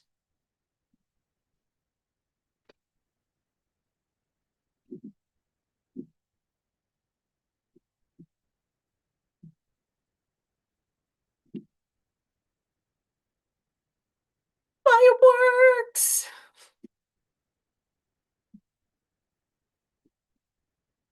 I gotta investigate what's going on with my lawn. I thought there was like powder from the fireworks because everybody around here blows them up. And especially last night, I was in bed with Freya and she jumped off twice and literally almost hit the wall for how scared she was because of how close these fireworks were going off. She's normally fine with them, like once it's established, it's fireworks, it's just a shock. But my yard has this like gray, moldy looking thing on, and I can't figure it out. That's next. Sacred Forest. Okay, that will be on the lineup for tomorrow. Definitely will be pulling from there. Don't know what time. Let's hope I get some sleep tonight. I hope so. I really do. I have not been sleeping. I mean, I sleep, but I have a lot of broken sleep at like if I try to go to sleep around like 11, because it takes a while for all of this to upload and even like doing my other stuff, like I'm doing my book readings. The other day, YouTube took for the channel member only Oracle card reading 2 hours to upload. I finished it and I was sitting there like, oh, should I do another reading? 2 hours to upload it. It took 2 hours to record, no, 4 hours to record it.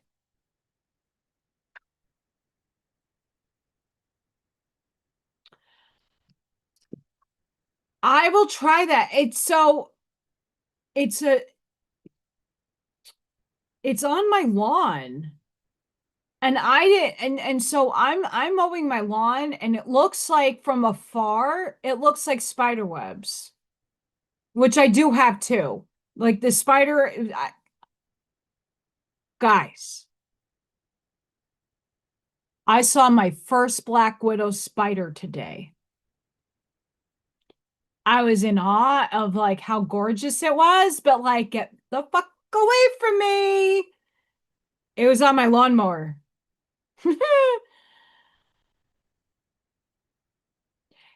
Yeah, the changes in YouTube are driving me crazy, but the and it happens like everything has a serves a purpose, but my gosh, like 2 hours to upload. That's why I honestly don't do anything with my Rumble channel anymore. It used to take 3 to 4 hours for a video to upload to Rumble. I don't got 3 to 4 hours, especially if I'm during the year when I'm working. No.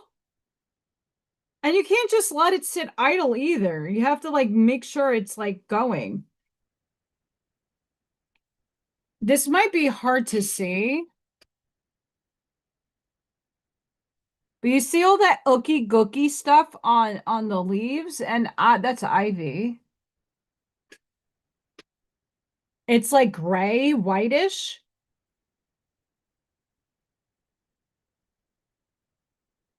It looks like dirt. It looks like someone just, but it's like all over the yard.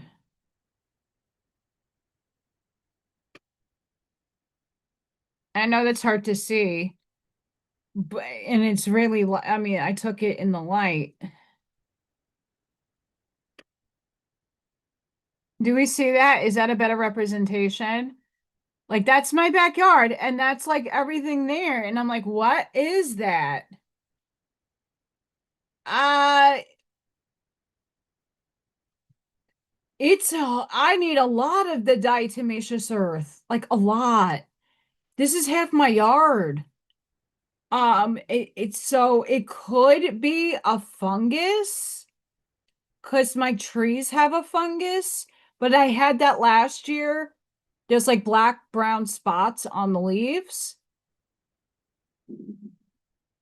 This is a first. I've never had a yard that had that. And I was so weirded out because I'm like, oh, is this because I sprayed for the poison hemlock? But another part of my yard doesn't have it. But this big chunk of my yard does. And I'm like, what the fuck is that? And I didn't want to touch it. And I'm like, did someone come back here and light a firework? Because it looks like, something went off or dropped out of the sky. I'm like, wait a second, did they just did I don't know. I'm not here long enough to know about like Indiana's nonsense. So I have to put it, I've tried putting it in AI. I think it's a thing. I have neem oil that I do have. I'm gonna try it in a spot and see if it works. It's a fungus. If that's what my intuition is telling me. And it's really close to my elderberry tree. And my raspberries, or I think it's the blackberry bush is starting to come to blossom. I don't want that touching my food. I don't know, not all fungus is created equal. Not all of it's bad. Still, still, I don't know.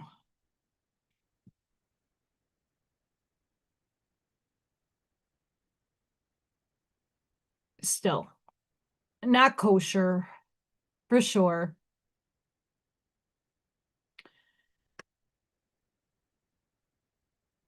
Not kosher. Yeah, so I don't know what that is. I have to, that's another thing I got to figure out. Like the poison hemlock is just about dead. There's still spots behind the fence where the creek is that I can't reach with the wand. I might be able to now because I'm against the chemicals. I really am, but you can't burn the shit, and digging it up is impossible. Impossible. For how many sections there were. So I'm hoping that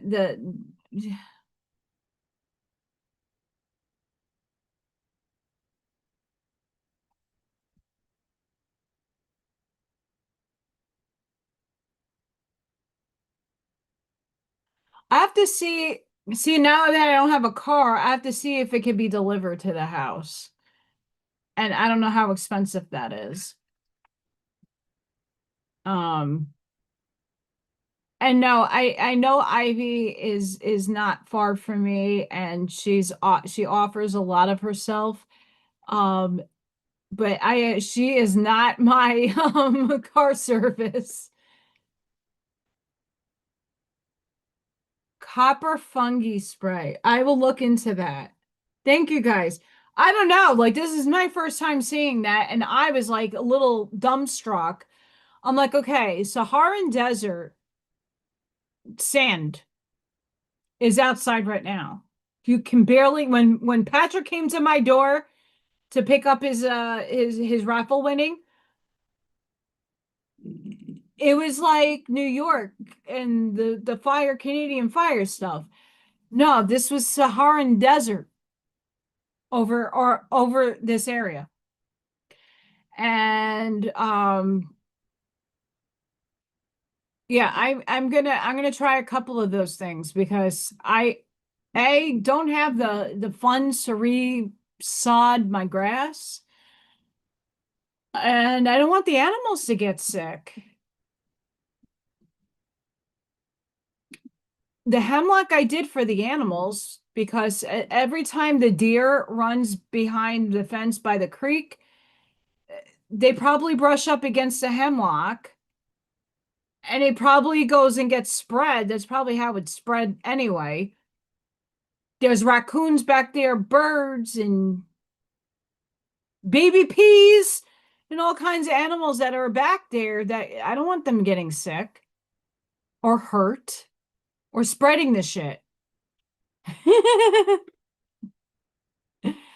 I mean, and I don't mind the mushrooms. I don't mind that stuff. It's just I looked at my grass today, like I got my lawnmower and I did my front as per that was what I was just going to do today. And then I decided to be brave. I need a workout. And I'm going to do the lawn. And when I got to the back, I'm like, is that spider webs?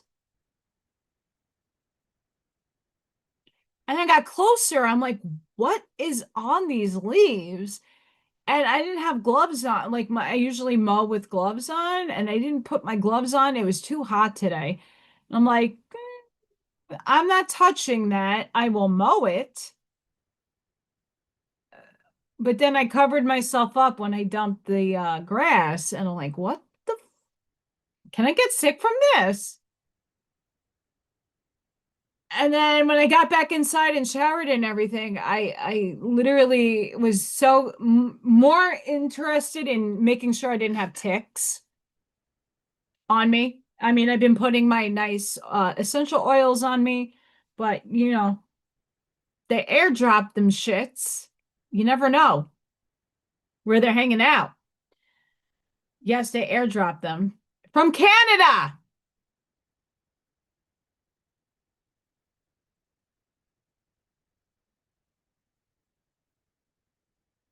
Yes.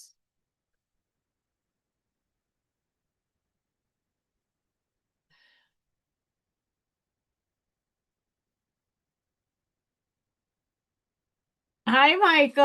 How are you? What's up?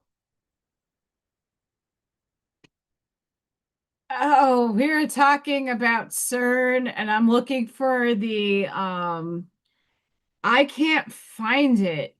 Maybe if I Google it. So, oh, it's okay. You're busy, mister. Before I do jet off, I want to find this picture. They're collecting antimatter. Oh, yes. CERN is not as bad as we think. CERN helped us. Yeah, sort of. CERN just did us a favor, though, today or the other day. The articles where it's saying that it did implode us, it ended us, or did it? CERN just showed us it proved the multiverse. It proved the many worlds interpretation.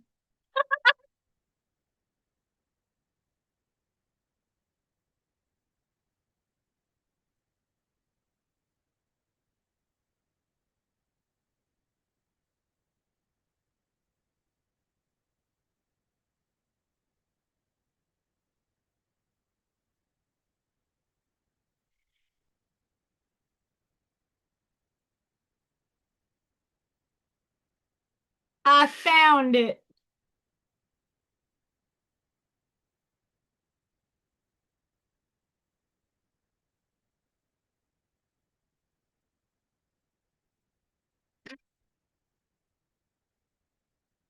Tell me how scary this truck looks.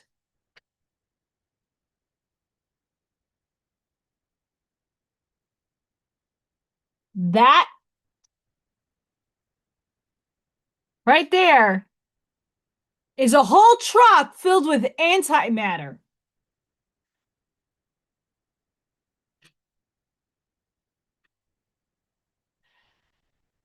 Antimatter. There's a whole facility holding antimatter. You know how much antimatter goes for? Billions! Billions of dollars. Yes.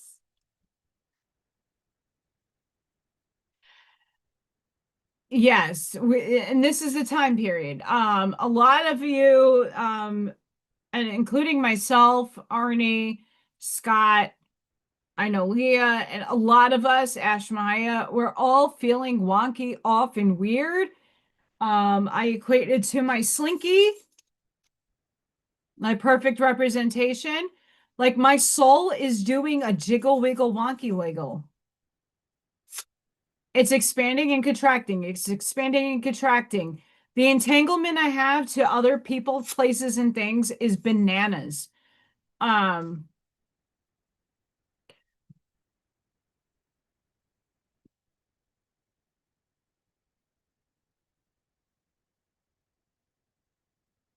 and CERN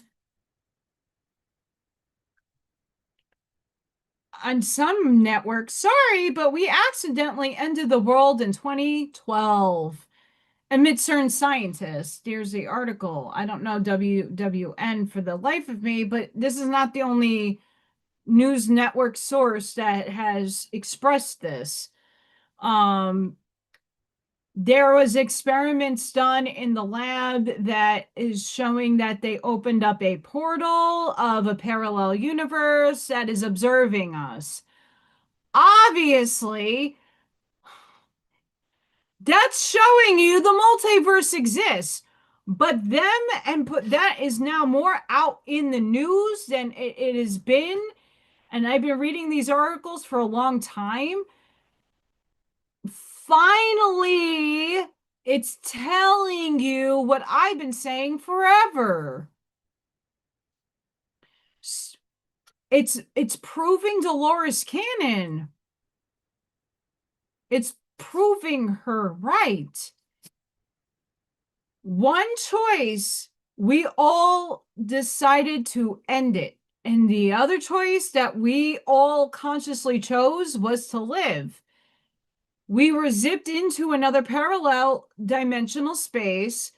We went into what's called the failsafe in fourth density with 3D bodies. 4D, from a lot of people that I know, is moving backwards in linear time space. So if we take this, and this is the parallel, it overlaps 3D. Well, 3D would be under here. It overlaps, and it's a vibrational overlap. So although we're in 4D, we're overlapping 3D, like vibrationally, we're doing this. Parallel. Why we have the mandala effect more pronounced than we have ever had. Why the Simpsons and the predictions. Why all of this stuff is happening.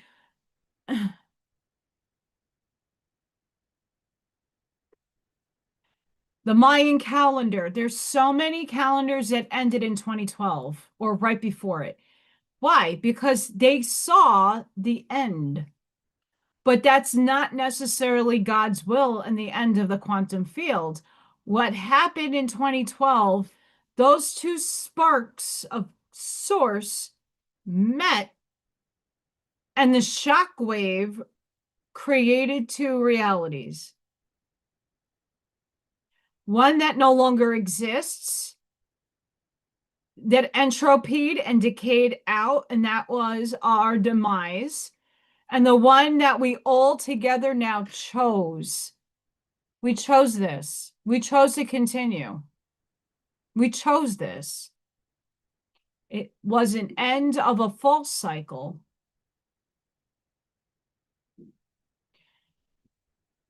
What's happening now is we're coming back 4D, overlapping the 3. So we're still in 3D with 4D consciousness. It took us all this time to awaken, release, know thyself, purge the old, get out of the old, get out of the old. When we hit the 0 point, and I can't tell you when that will be, when the particles went off, we're going to meet that timeline where it took place. And that's where the real split then happens. Old Earth, New Earth. This time, this dynamic doesn't entropy and decay. What it does is it's going to repeat the loop. Where a lot of us are going is now stair-stepping up.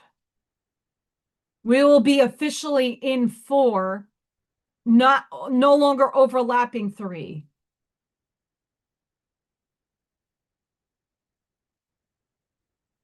So did Cern do us a favor? And like I said, whether you see Cern as an evil entity, one that was a hostile takeover of the negative polarity, whatever you think, God's will supersedes good and evil.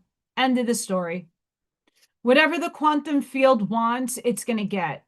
Whether that's God's will, if you want to call it God, the one infinite creator, the pleroma, the monad, whatever you want to label it as.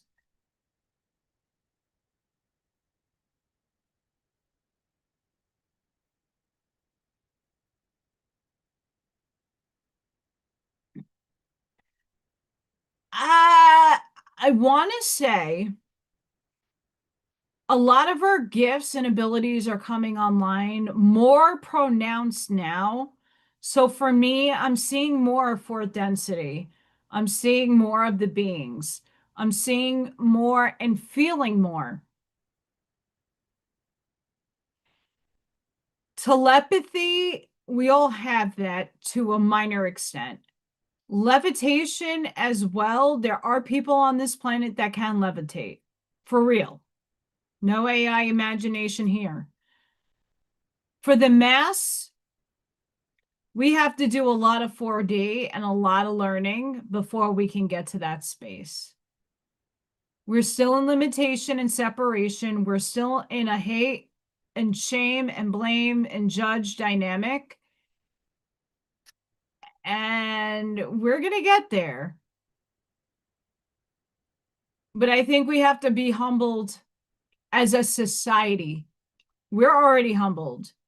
You guys are already here in your place doing your purpose.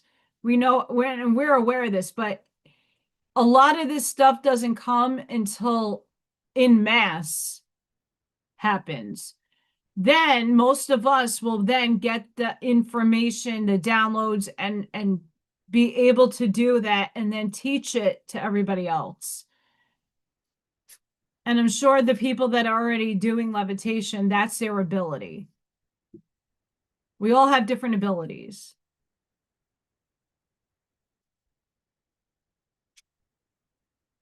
I want powder abilities. I want to touch somebody and make them feel. I want to make them feel. And they want to conduct electric. I kind of do already. I blow out light bulbs when not grounded. Everybody likes the slinky, slinky, slinky, slinky. But this is like the perfect model.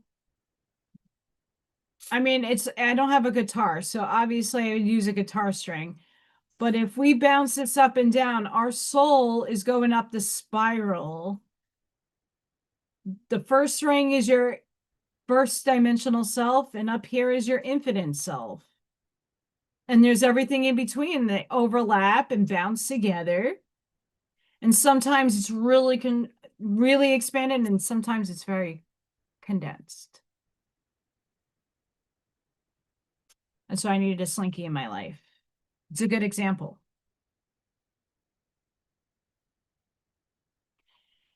I mean, and there's people like Patty Broussard that will tell you that the timelines will be shifting. Have a good night, Michael. Thank you for stopping in.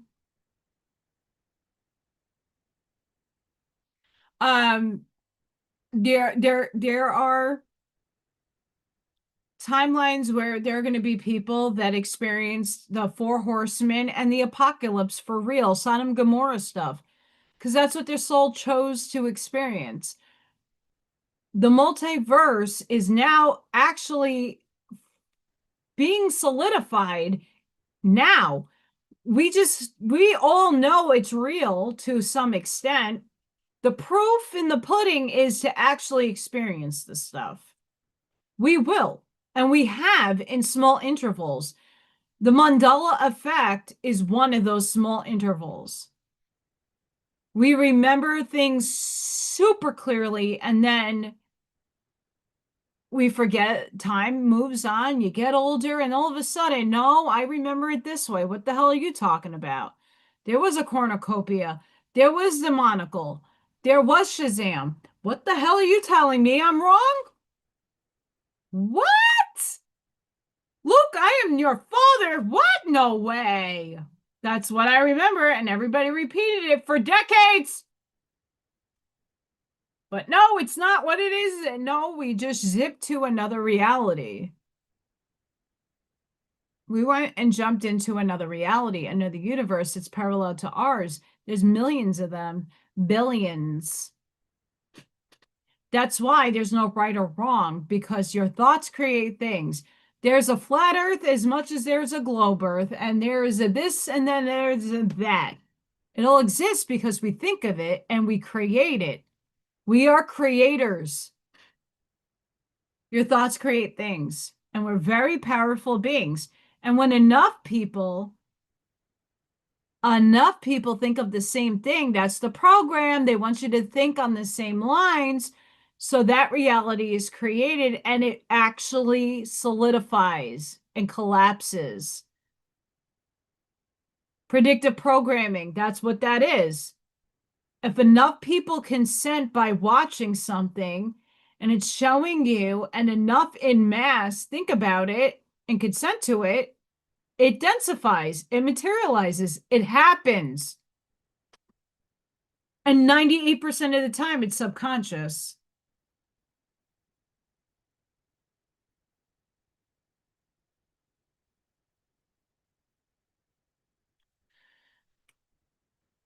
We are very powerful beings, and I don't think, there's a nice population of us that would use our abilities to solve problems, heal people, steer people in the right direction. And again, it's a free will choice if they align with you or not. But our intentions are pure and good and of the light. We're not there yet for everybody to join in on that. Just my opinion and from what I pick up in the field.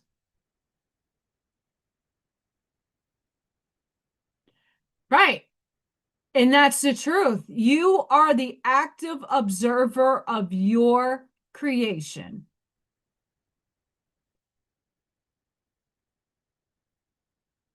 And it's very metaphysical how you can deconstruct that thinking. That's why I love metaphysics. Love it. It's a passion of mine. I've read a lot about it. Is the same if you wore a red jacket and you were in Times Square, and then the next day you flew out to France, are you wearing the same red jacket? Well, that all depends on perception. Is it a cloudy day? Is it sunny outside? Is it moisture outside? Is it humid? The state and where you were in New York, you could have been in an anxiety ball because you're in Times Square and you never know what happens in Times Square.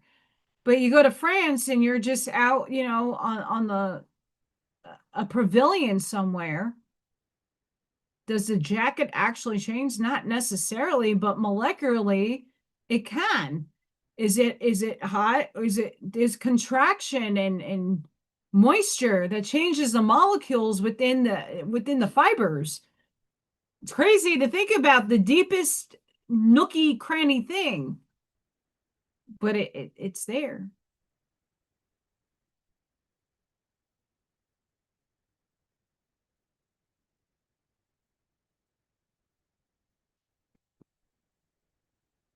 Yes.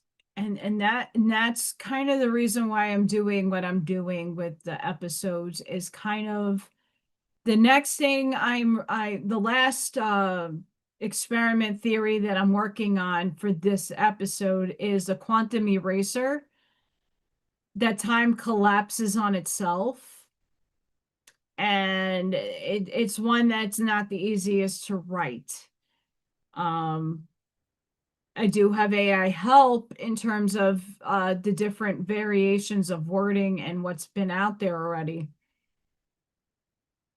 But the double slit experiment helps us understand that until you observe something, it sits in superposition and then it becomes something.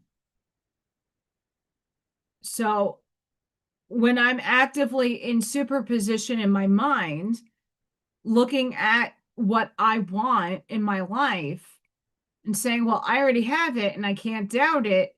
Now I'm actively observing by feeling the state that I want to be in. That collapses the particles into a wave of potentiality, possibility, divine orchestration.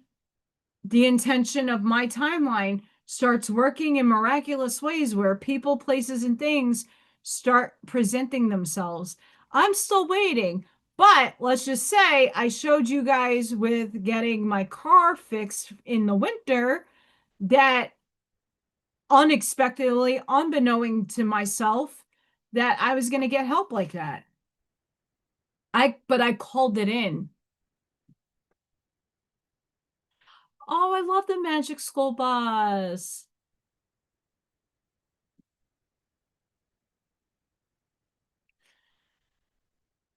I do. I love that. But you see, like we were talking about like the other week about Mork and Mindy and Small Wonder and what's that other show you mentioned? Was it The Land Before Time? But even Magic School Bus, this is a period of time where we're getting rid of the old self, the old ways of thinking, and changing not just structurally inside, but we're changing the way we're perceiving our reality, how we are more accepting of these abstract ideas that were presented to us via television back in the day. Vicky the robot, that little child, it was a robot. Who the fuck knew? Inspector Gadget, Dick Tracy. It's real. And not everything that they put out is negative. I mean,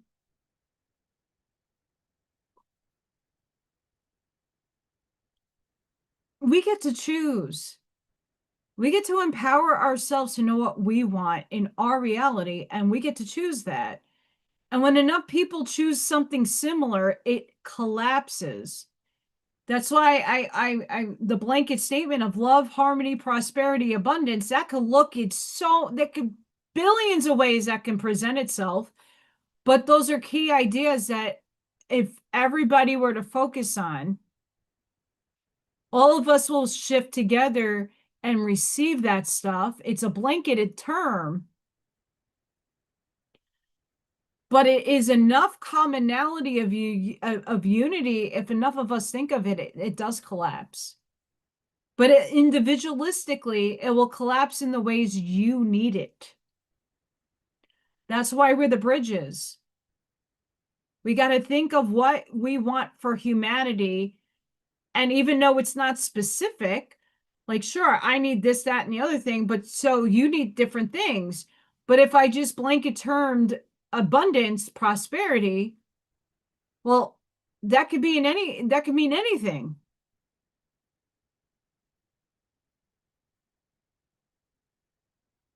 Yes. And I don't believe AI from Federico Fagin, who made the microprocessor, at any time you could turn it off. You could click off. You could pull it out. I don't necessarily believe it will be sentient. And sentient is not it might be conscious to an extent, but what does that actually mean? Science can't explain consciousness properly. It could give you from a million different pathways, but there's no actual definition that hits the heart space. Because they still haven't figured out, is it your brain or is it outside of you? Where do your thoughts come from? Where do your epiphanies come from? We're getting all these downloads. We're channeling them in. So it has to be something outside of ourselves. That doesn't mean it isn't ourselves, but it's not in this body. It's outside in the field that we're all a part of. We're, again, a little tiny microscopic molecule in the ocean with everybody going along, everybody representing a molecule or the grain of sand in the desert. All of us make up the ocean. Some of us present as froth. Some of us are under the deep, deep, deep molecules of the deep, where those little crazy fishies are with the little light bulbs and the big sharp teeth. And some of us are on the on the top, getting evaporated and being brought down by rain. We're space dust. That's true. But it's interesting. I'm really excited for the next few weeks to know what Cern puts out about the closing down of the Large Hadron Collider. I'm really interested what they're how they're going to make it a quantum system. I'm interested in knowing if they're going to use time crystals, if they are just adding on different kinds of things. I don't know what they're doing, but I'm really excited to know. Once again, not everything that appears evil is evil. I think they did us a favor. Whether their intention was that or not, there are good people that work there that have zero clue. Zero. That club is very exclusive, and that club is not for everybody. You know, George Carlton said it best. And not everybody that works in these facilities even knows half of the shit that goes on. Everything's compartmentalized. Same thing with the gatekeepers. There are gatekeepers in every community. We know this. We're not morons. There's people getting bank to give you disillusionment. And the same thing happens in industry. There's good people in some shady shit places, but they're not aware of it because they're doing their passion. They're doing their research. It's getting funded. And hey, why not? And a lot of these scientists run off ego anyway because they want that Nobel laureate. They want that prize. They want that title under their name, you know, it makes them more credible. I can't blame them. You know, that's the nerd dome. And I'm not trying to judge them, and we need smart people in this world, but you know, that's their life.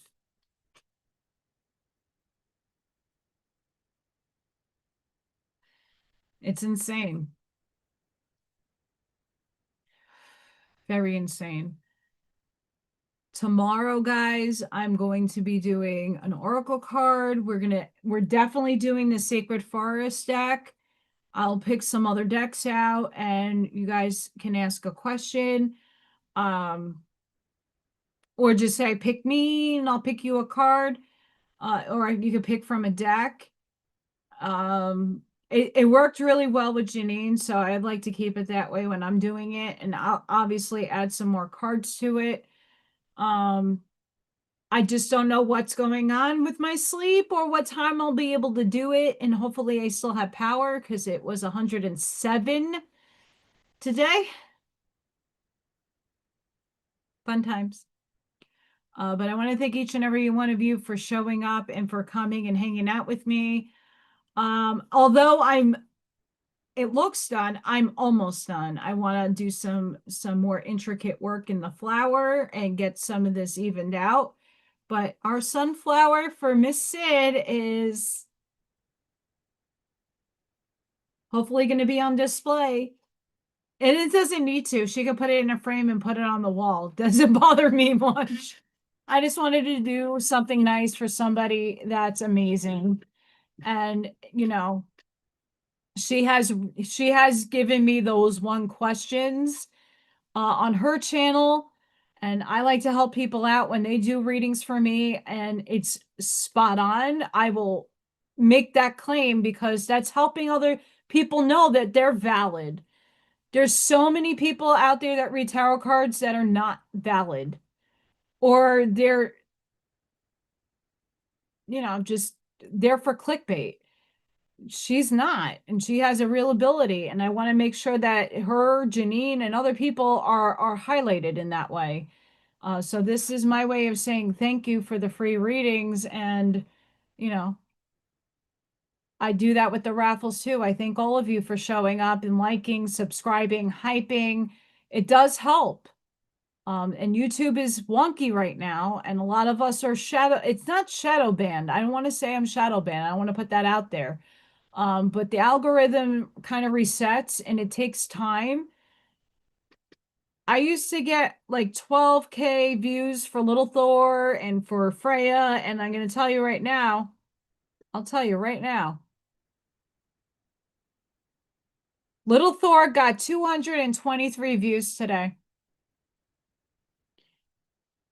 Uh, 5 days ago, he still only has 44 views. Guess what? I'm not here. I'm here to make sure people are smiling. Shorts don't really do much, but my whole purpose in putting them out is to make you guys smile and to get lifted up if you're having a rough day. That's the purpose of my shorts. So, you know, let's help each other out. And I try every day with Michael and Arnie and Scott and whoever uploads their content. I try to be there, and if I can't, I definitely like it and try to leave a comment. Um, They have. There's a lot of stuff new to YouTube, and my community tab is opened.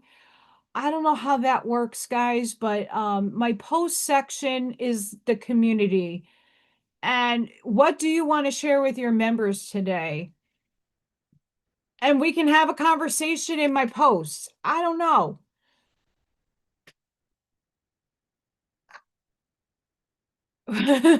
But I turned something on, so but I'm wishing all of you a blessed and beautiful day. Please be safe out there. Those of you in the high effing heat. It's snowing in Montana. And there's floods and all kinds of naughty stuff. So please keep yourself safe. Sending each and every one of you love, light, compassion, grace, shielding, and protective energy. Please go within. Be the shoulders. Be the lighthouse. Sprinkle and seed your truths. Light that path forward. Please make sure you ring the bell icon so you know when I'm going live. Sometimes you don't get your notifications. Sometimes you do. But hopefully in the afternoon, I will be doing our Oracle card reading, maybe around 3 o'clock Central Time. Just putting that one out there. Depends how I wake up. But until the next time, guys, thank you so much for being here and contributing to the beautiful chat. You guys rock. And I hope to see you all tomorrow live. Bye for now.